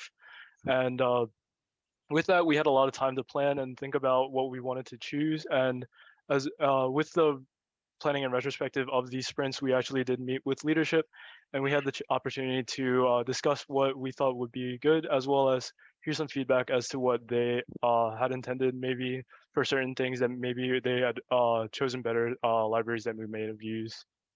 Is there anything else that you guys want to add? I think you covered it. Yeah, I think you covered it for the most part. Great, thanks. Judges, any other questions? Yeah, I have a question. How many images do you think you need to take for an object that isn't symmetrical, right? Like the fighter jet and the X-wing are like fairly symmetrical, so like you could maybe take very few images and get like a pretty good outlay of it. But for like how many angles do you think, or how many photographs off the angles?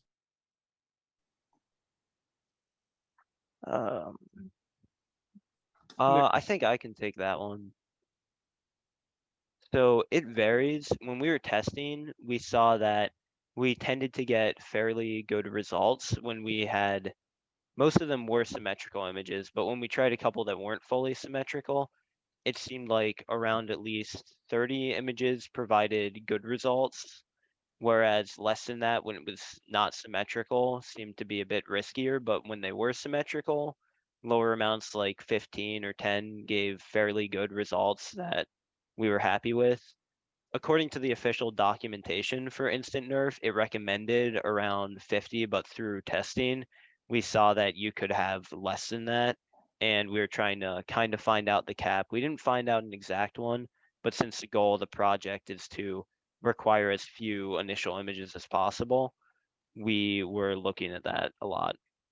To add on, I think we were able to get as low as like 5 and sometimes get it like a decent model output. It also just generally depends on the views. Like obviously if you hand it 5 random views, but all of the shots are from the bottom of the plane, you might not get like a fantastic like top view, especially because the training is going to start guessing really hard on what it looks like. But I mean, if you give it like in the real world, if you just got like a shot of a plane like in the sky and like maybe a couple other like surveillance cam shots, like you could obviously probably you could most likely get a pretty good model out of that. So I mean, in general, yeah, non-symmetrical models aren't as nice, or non-symmetrical objects aren't as nice, but we can still get pretty decent results even with lower image counts. Hello, everyone. I'm Dora. And my name is Robert. Today, we want to present what we worked on for our project called Blindsight. Next slide, please. Just as an introduction, I'm Dora. I'm a software engineering intern at Visionist. I'm a student attending the University of Maryland and pursuing my bachelor's degree in computer science, and I enjoy art, game development, and gaming. Hi, I'm Robert, and I'm also an intern at Visionist. I study computer science at UMBC, and I am looking forward to getting my bachelor's in the spring. I enjoy climbing and playing games with my friends. And with that said, let's get straight into it. Next slide, please. Just to go over what we're going to talk about today. First, we're going to introduce Blindsight, mainly the front end. Then after that, we're going to discuss the applications of Blindsight regarding where it can be used, how, and why. And finally, we will discuss the process and tools used to develop the front end, challenges we faced, and lessons learned before going back to summarize it all. I'm going to pass this off to Dora now to talk about image classifiers. Next slide, please. To even start introducing Blindsight, we have to first talk about image classifiers. Image classifiers are models that are trained to identify objects in pictures, photos, and the like. How accurately these image classifiers are able to do this depends on how well they're trained. For example, an image classifying software like ResNet that's well trained with many images to identify cars is likely to be accurate, whereas an image classifier only trained on a few images is likely to be less so. In our project, we decided to have our image classifiers be trained on images of planes, and given a small data set of these plane images, we want to improve the accuracy of this image classifier when it is trained on this small data set. Due to this, we decided to use a technology called NERF, which renders a 3D model from these few images to generate more views and augment on this small data set, and we would call this the augmented data set. And the question we are asking for research purposes is, if we train an image classifier like ResNet with this augmented dataset, does it increase its accuracy? Displayed here is the pipeline of our application. And as we see here all the way to the right, the user interacts with the application through the user interface on the front end. The front and back end communicate through the Flask API that we developed. Through the Flask API, the front end requests to send and receive information from the back end, and Flask forwards those requests to the back end to launch Python scripts. After receiving user input data to train and test the image classifiers, the back end can then send information regarding how accurate the image classifier was, so that we can display this information using graphs on how accurate the image classifier was when the small data set was augmented on versus when it was not. As part of the front end team, what we strove to do was to provide a natural, simple experience for researchers to interact with NERF and the image classifier while still maintaining control over a multitude of variables through our user interface. For example, the front-end side allows for the users to know where exactly their input is going to through clear labeling and grouping of input fields. We also want to provide a user interface that allows for the user to turn off and on parts of the pipeline. In particular, this allows the user to control what is used to train and test the image classifier, in this case, ResNet. Now Robert will be talking to you about its applications. We worked on the front end of Blindsight, which is inherently its most direct application. We decided the project needed a front end because no matter how good the back end for a product is, people are less likely to use it if it is ugly, unintuitive, and generally hard to use. On the developer side of things, we've also designed our UI in a way that lets us have reusable components that can be used in future projects down the line. This project's main purpose is to facilitate research and enhance the experience of research through the UI. The front end of Blindsight does this by keeping records of past trials and displaying graphs for each of these trials, which shows the accuracy and effectiveness of the image classifier. This way, researchers can more easily keep track of their trials and draw meaningful conclusions. Furthermore, It provides an enhanced research experience since the front end can be launched on a web server using Node.js and needs no further setup afterwards. And finally, Blindsight as a whole is useful in the customer space. As a case study, we can take a look at how DARPA wants to accurately classify tanks and other vehicles from foreign nations, but only has a few satellite images to be able to train on. Blindsight could be the solution to this problem. Easy interactions with this type of software has huge implications for what other developers in the field can do with this technology. If we do it right, it could inspire others to create incredible things. I'm going to hand this off to Dora now to talk about how the build process works. Next slide, please. Thanks, Robert. The build process for the front end started off with low-level design iterations, starting with paper prototypes on sticky notes to Figma mockups and prototypes. We made paper prototypes for fast design feedback at the beginning, drawing the UI and the basic idea of it on paper to quickly simulate user interactions and tasks. Using paper prototypes also allowed us to quickly reposition elements of the UI to reorganize and group different variables together to see what made the most sense to the user. This was especially helpful for this project since there were two different ways to group variables together, and both seemed equally valid. Afterwards, we moved on to using Figma, a software for making mockups and prototypes of user interfaces, for making digital mockups to see how an example scenario would look with our user interface.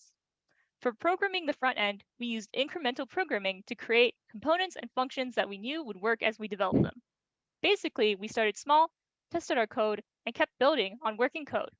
This helped in our build process since whenever we ran into bugs, we knew it would likely be in the most recently added code or related to it.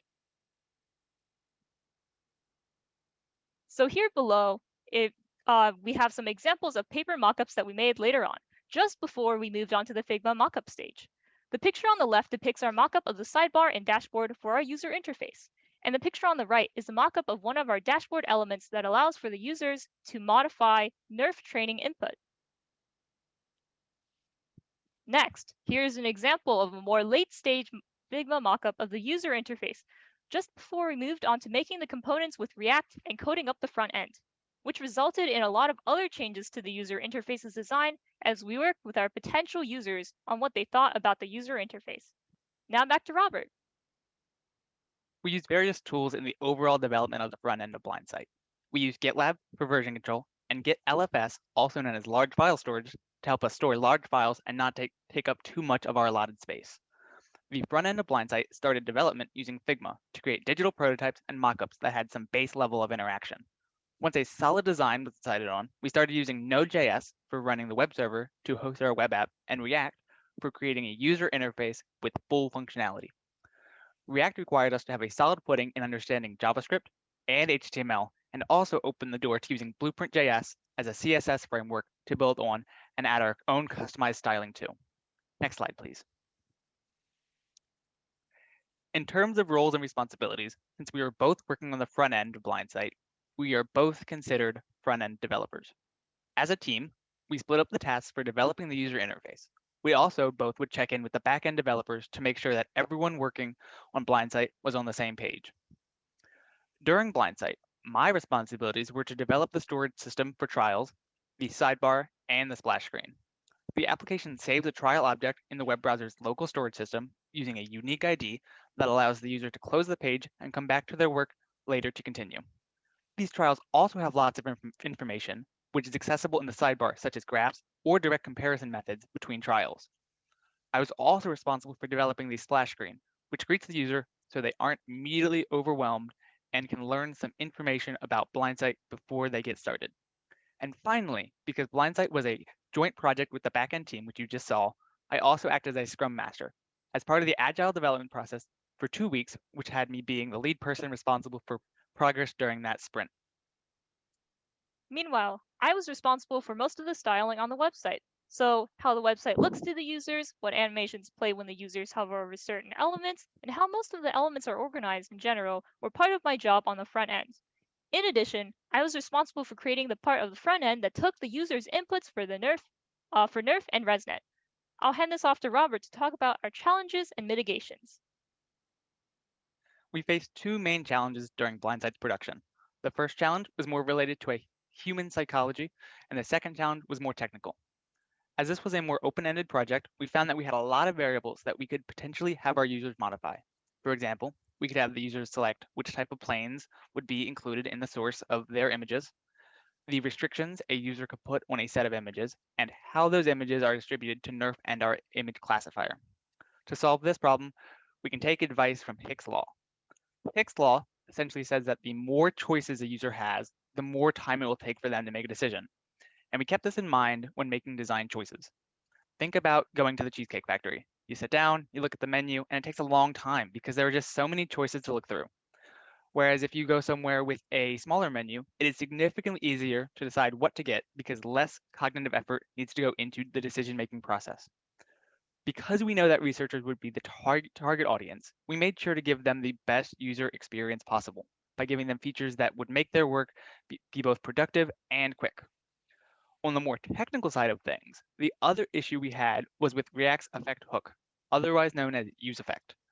The issue boils down to the fact that the hook was running before the render, and therefore before local storage was initially populated.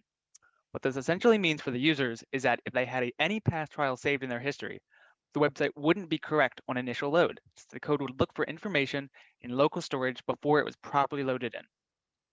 We solved this by confirming that local storage was valid before having the useEffect do anything, and by changing the conditions in which it could run. Next slide, please. In terms of hard skills, we learned about how to use React, Git with GitLab, the Agile and Scrum development process, and languages such as JavaScript with CSS, and arguably HTML. While we did come up into the internship with a programming background, these were all things that we were initially unfamiliar with, but could now confidently put on our resume at the end of the summer. While these hard skills are incredibly valuable, arguably the more important lessons we learned were the ones generalized from the experience that will lead us to create good code in the future. For one, we learned that writing good documentation is essential. We needed to write good documentation as a team for what we developed because we experienced what it was like to have bad documentation. We experienced this bad documentation when we went through the new APIs, and we also learned that organized CSS sheets are important for long-term website styling, since the consequence of not doing so is seeing all of your styles overriding one another in the wrong way, resulting in small changes that have unintended consequences, as well as not being able to make changes that impact bigger parts of the UI synchronously. Finally, we learned that choices made early in code can have larger impacts on the code base in the future, especially if you want to completely rework how that code is used. Next slide, please. In conclusion, Blindsight has set out to discover if using NERF technology to improve the accuracy of image classifiers by creating artificially large datasets based on only a few images has the potential to compete against an image classifier that didn't have access to the same technology. At this time, we have started conducting some initial tests and have found that NERF does improve our image classifier, but we will continue to test its impact using our software. We have developed the methodology behind an easy-to-use front end, which allows for other researchers to conduct trials and input their own variables for back-end processing, all the while allowing them to read the data they receive in a meaningful way. Does anybody have any questions?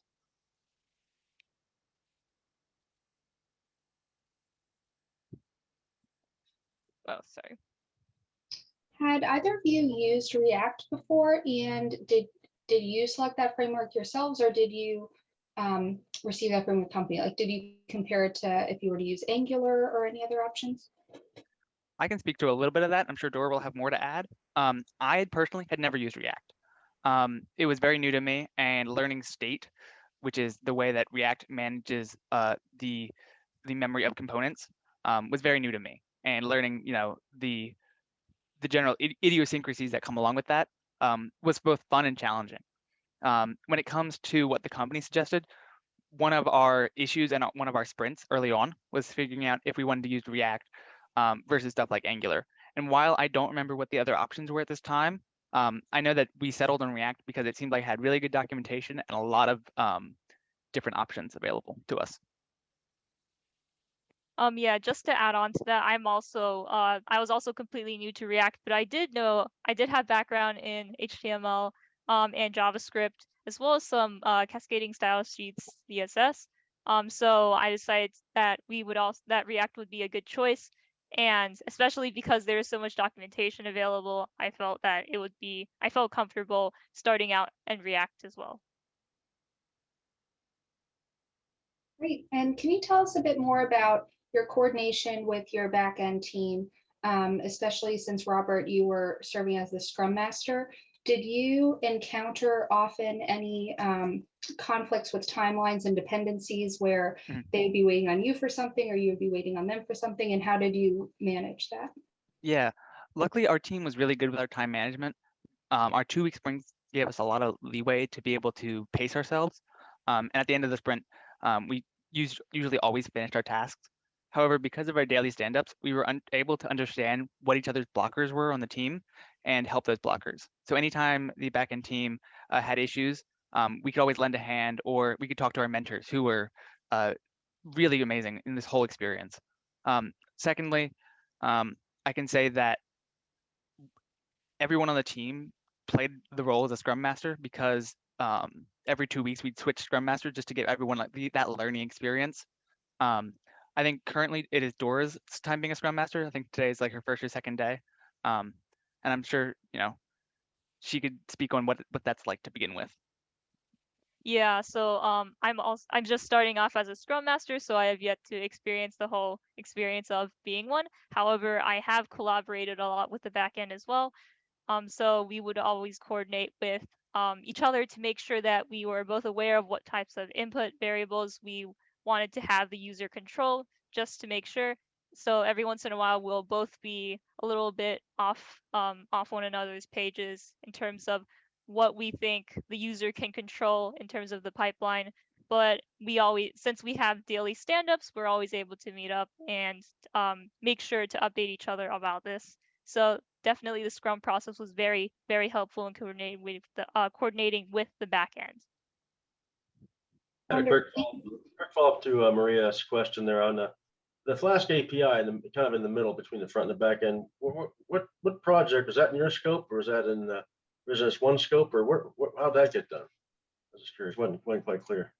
I can speak about that. So with terms to the functionality of the Flask API, that's not within our scope. However, I was in terms of my job with the Flask API, I was able to set up how the Flask API is able to initially process the post and get requests from the front end.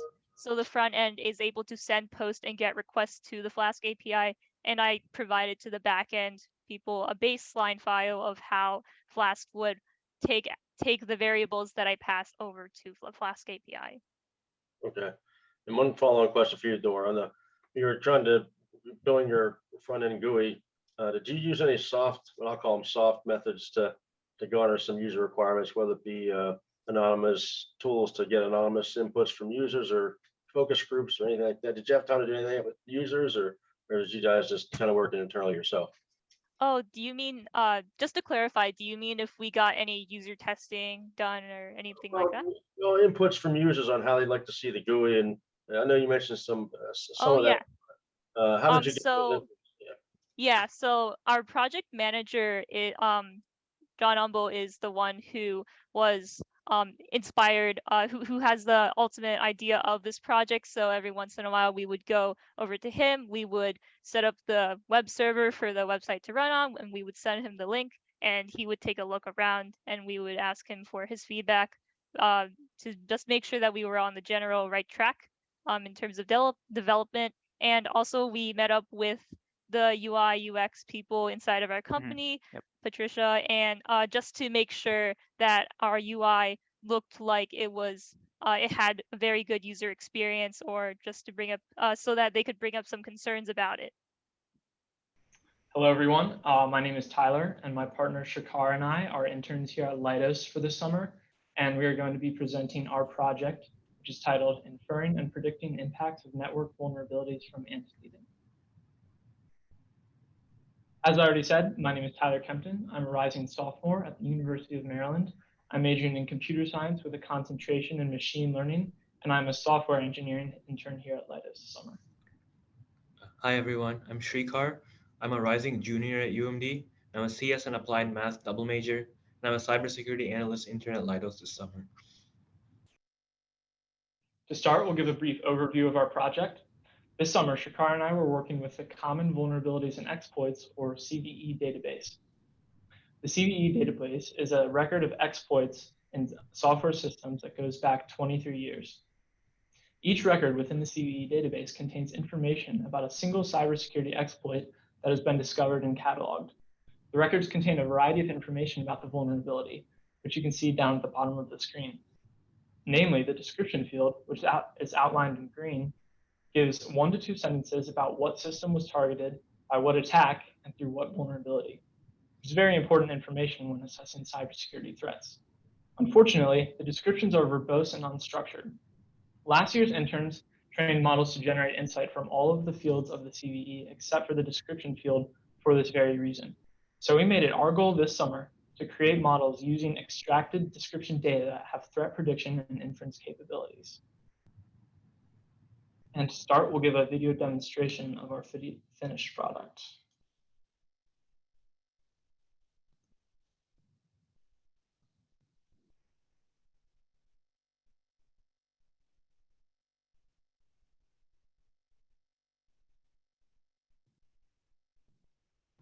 Wait. The audio isn't working.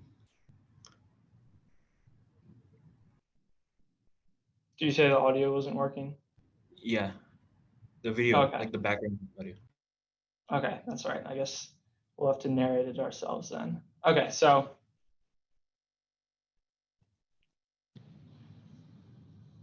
one second. So as you can see here, we have a list of the CVE records. We use this list to create a topic model and knowledge graphs, which are tools that can be used to evaluate cybersecurity threats.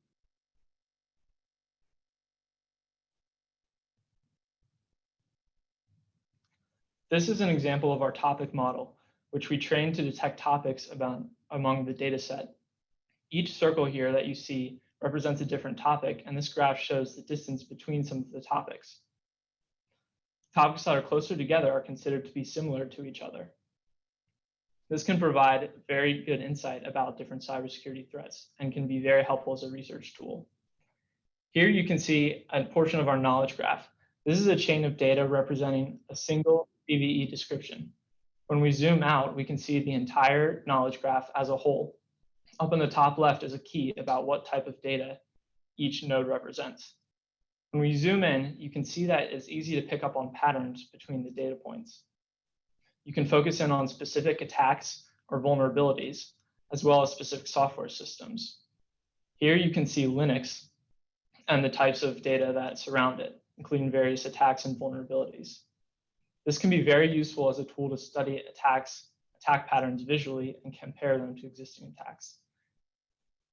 We also wanted to create a knowledge graph that we could specifically query for specific types of information. Here you see our TypeDB knowledge graph, which is able to handle our entire data set. And right here is a TypeQL query, which is querying for a pair of CVEs where the attacks are possibly coordinated together, where one of the attacks involves executing arbitrary code. This is a relation that we get back when we run that query. We can see we get the attack that we specified as well as the other attack that is paired with. When we expand out this relation, we can see that the relation was created because the attacks had a common attack date, which in a second we'll see was July 30th, 2010. We can also see that there is a common system, which when we expand that out, we can see to be Mac OS X. This is just one example of a rule that we can create that will help us to infer information about our knowledge graph.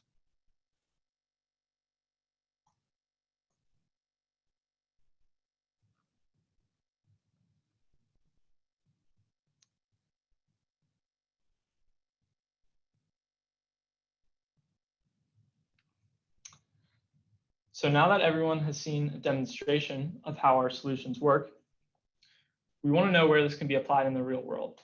So say a cyber attack has occurred against a company's software. It's often very difficult for a cyber forensic specialist to ferret out root causes.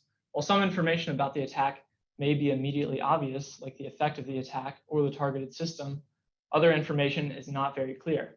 If analysts had tools that visually presented what certain attacks look like, or tools that can infer this based on past data, their job would be made much easier. This will allow them to respond quickly and effectively to mitigate vulnerabilities. Now we'll walk you through the process of creating some of these tools. So the first part of our project involved pre-processing the data into a form that's easy to analyze. So we removed all protocols and non-letters from the description, converted everything to lowercase, and removed stop words, which are small words that don't add any meaning to the sentence. And then we used the Natural Language Toolkit, or NLTK Python library, to expand any contractions and lemmatize the description, which means combining all forms of the same word into the base word. After this process, you get a summary of all the most important words in the description, as you can see in the green box. Once we had processed those descriptions, it was now time to feed the descriptions into our topic modeling algorithm. Our algorithm of choice was BERT, which stands for Bidirectional Encoder Representations from Transformers. This is a relatively new algorithm that has high performance in a variety of natural language processing tasks. We took these pre-processed descriptions and created embeddings in a vector space with our sentence transformer. After that, it was time to reduce the dimensionality of those vectors, and we performed principal component analysis, or PCA, rescaled those PCA embeddings, and then applied uniform manifold approximation and projection, or UMAP, which is another dimensionality reduction algorithm. The reason we chose these two algorithms and layered them together was because we ran into a lot of issues with high training times and memory usage, which often caused our training models to take hours upon hours to train, and we ran into a lot of memory errors. So using both of these algorithms in conjunction with one another helped mitigate this problem. After that, we then clustered our documents with HDV-scan, which is a clustering algorithm, and then applied CTF-IDF, which finds the most common words in each topic and creates a list of topic keywords. Keywords are words that are most representative of each topic. And so with this list, we were able to create a list of topics that each CVE could be attributed to. And just to summarize that, we started with our pre-processed descriptions, ran it through the topic modeling algorithm, and got our list of topic keywords. And here you can see some of the topic modeling results. Up in the top left, you can see the top 5 most common topics that were created. Just for reference, -1 is used to denote any CVE that could not be attributed to a topic. So this would represent all outliers of our data. And as you saw in the demonstration, we had a visualization of an intertopic distance graph, and we're also able to come up with a lot more visualizations that could be used to study these topics. Down at the bottom, you can see where we input a CVE description into our topic model, and that model detected a topic within the CVE description and gave it that label. And if you read the description pretty closely, you can see how the topic is very representative of the issue that is detected in that description. So we now had the capability to analyze our descriptions by the general topic, but we were sacrificing a lot of technical context by doing so. So after this topic extraction, we tried more advanced methods of getting information from the CVEs. We looked for 4 pieces of data: the vulnerability, the system, the attack, and the method the attackers used. This was the general format of most CVE descriptions, but we encountered some edge cases, which we're going to cover later. Now Tyler's going to talk about how we did this. So initially, we attempted subject-verb-object, or SVO, extraction methods first, but these proved pretty unsuccessful in detecting the types of information that we wanted to. Our second option was to use a natural language processing library, SPACY, to extract our key data. Using SPACY, we assigned part of speech tags to our tokenized words and created dependency trees. These dependency trees define relations between different parts of the word within the context of the phrase or sentence as a whole. As you can see in the diagram on the bottom, you have each word in the CVE description, which is given a part of speech label, and then the dependency label is marked in the pink text. And you can see how a tree is created. Traversing this tree allowed us to detect key information by looking for dependency labels that indicated nominal subjects or objects of preposition. And now you can see why I was wishing I paid a little more attention in middle school English for this portion of the project. So after we assigned the part of speech tags and dependency labels, we used that in conjunction with keywords to help us uncover patterns in the text that allowed us to extract the information that we defined in the last slide. So the final part of the project was using this data to create a representation in TypeDB, which is a software developed by the company Vatico. So TypeDB is an object-oriented database that allows abstract data representations and rules of inference between data points. So the diagram shows a schema which splits the CVE up into the data points extracted from its description and shows relations between them, which are the purple diamonds. The yellow circles are the different attributes that each of the data points has, such as the actual text. So we wrote a Python script to generate the schema and some queries and use these to process data from a JSON file or string. After we define the schema for our TypeDB database, it is now time to define a series of rules and relations within our database that would help us to infer key data. These rules help us infer new facts by detecting patterns within the data and automatically creating new relations when these patterns are triggered. With some logical rules, we are now able to query the database to find complex relationships with a single statement. An example of that was in the demonstration when the database was able to detect a common or a coordinated attack between two attacks because of two separate relations that were also defined by other rules. So we ended up layering these rules together to create these complex relations that you can visualize in a very easy to see way when you expand it out with the TypeDB's interface. So overall, defining these logical rules was the final key to helping us create new meaningful data from what we already knew.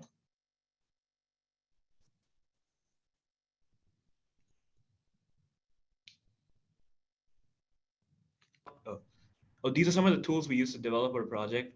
We coded in Python on a Jupyter notebook and used the bird topic, spaCy, and NLTK libraries for NLP. Finally, we used TypeDB for our visualization. Throughout the project, we divided up a lot of roles and responsibilities to keep ourselves organized.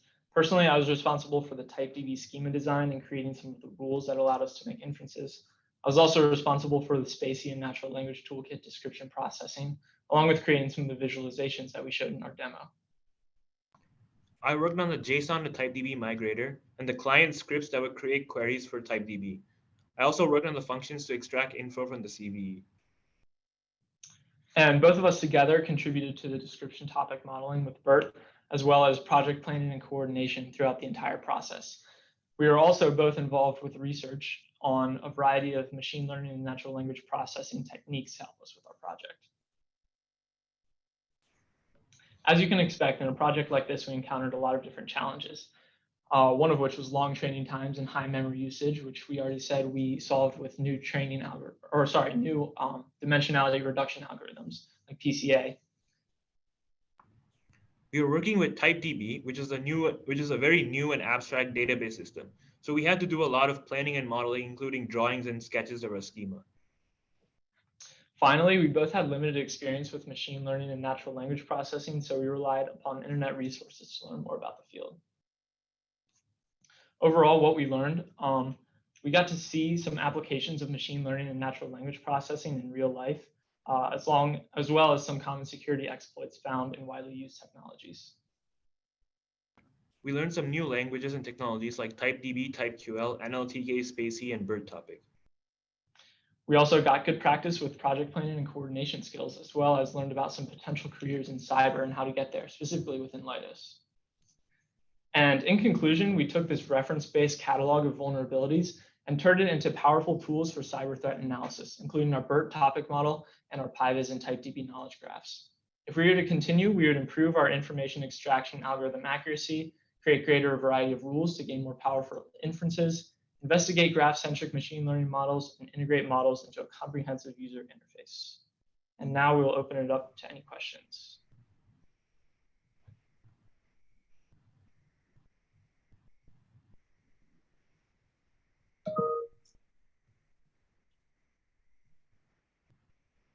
Great presentation. I'm really impressed too, especially since Tyler, you're a rising sophomore. And I guess you haven't probably in your major even had too many courses that would have related to the work you're doing this summer. So can you talk a little bit more about the learning curve that it's been for you and how you've been able to pick this up so quickly? Yeah, absolutely. So as you saw on our challenges slide, learning about machine learning and natural language processing was one of the biggest hurdles that we had for me and Shakar. But when I got here, I was almost like I was kind of overwhelmed just looking at the project and what we were trying to accomplish. But my mentor Dana was very helpful in sending us lots of different links to academic papers, research articles, different tutorials, and kind of getting us acquainted with what this technology could be used for. And we did a lot of, I remember a lot of days research, just like trying to figure out like how these algorithms worked and piecing it together. So I really understood like what it was doing with our data. And once I kind of had that like big picture view of what was actually happening behind the scenes, it kind of helped us out, and like help us think about the potentials of what we could do with our project. And do you want to add anything, Shakar? Yeah, I think similar to what Tyler said, like having Dana send us a lot of like things to read about, it really helped with us. I think maybe and then we had a couple of books about like the math behind it in our office, so that helped a bit for like NLP. Awesome, thank you both. A question about the migrator. Like, how did you take the like, what did you write it in, and how did you code it up and get it into TypeDB with the right schema? Yeah, I can take this question. We wrote it in Python, and then so the TypeDB on their GitHub page, they already had some like a basic migrator, but for our schema, we had to modify it. We had to modify it a bit. So, my script like built the queries as a string using like from it iterated through the JSON like dictionary and then built the query for every entry that in the dictionary. So it would just concatenate like the values along with the rest of the query string, and we used the TypeDB API to connect to our TypeDB server and then run the queries on there, so we could access it from another computer, unlike the actual TypeDB Studio software. Did you ingest the full 23 years? Yeah, at the end we did. Before we were just testing. Like at the end of the project, we were able to ingest everything. That was what you saw in the video demo. With like there was a really big, like a really expansive knowledge graph. I was just curious how long it takes to ingest all that data. Maybe like not too long actually. Maybe like maximum an hour. Wait, Tyler, do you remember how long it took? To ingest into TypeDB, it didn't necessarily take too long, but we did run into a lot of problems with, initially like loading the data set into our environment, because we started with this like just massive JSON list, and we had a lot of those time problems, as we mentioned, with the topic modeling, and so it was pretty difficult to get around that. And especially with our visualizations, like we had to limit them. I think it was mentioned in the video, like we only used 350 out of 144,000 records for the visualization, because any more would have just crashed it. But with TypeDB, the visualization isn't a necessity. You can still query it without getting that visualization and get the information that you want. Thanks. Devin, over to you. All right. Thanks, Jessica. I just want to say, before I present the winners, just thanks to everyone who's been involved with the SIPS program, all the mentors, all the coaches, the judges, the members of our community, and especially the students. You all make this possible each and every year. What's that? Our orals coach. And our orals coach, David Taylor, for sure. It's your involvement really that helps us make this a success year over year. So just thanks to everyone who has been involved. All right. And without further ado, your AFCEA Central Maryland 2022 SIPS winners are. So first, for Best Technical Project with their presentation, IDS on Bluefield, congratulations to the Ceiling Tech team. Well done, Ryan, Shane, and Nick. Ceiling Tech will proudly display the Sippy Cup in their offices over this next year. So great work, team. All right, so next up, the winners for Best Presentation. With their presentation, Blind Sight Backend. Congratulations to Visionist 1 team. Congratulations, Russell, Devin, and Nick on that. Good work.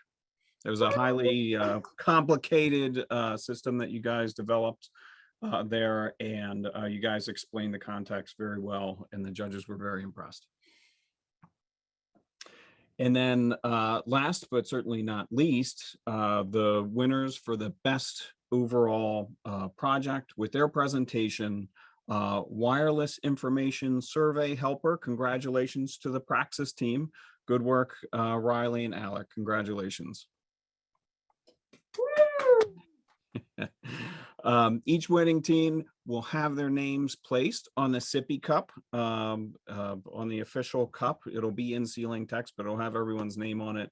And all of the winners will receive a $500 scholarship. So congratulations to all. Thank you, Devin. Great job, judges. And in my book, you're all winners. So please, you guys did a fantastic job. Take this information that you've learned and be proud of what you've done over the past month. And congratulations, winners. Thank you, judges. Bye-bye, everybody. Thank you. Thank you. Thank you. Thank you. You're welcome. Thank you. You're welcome.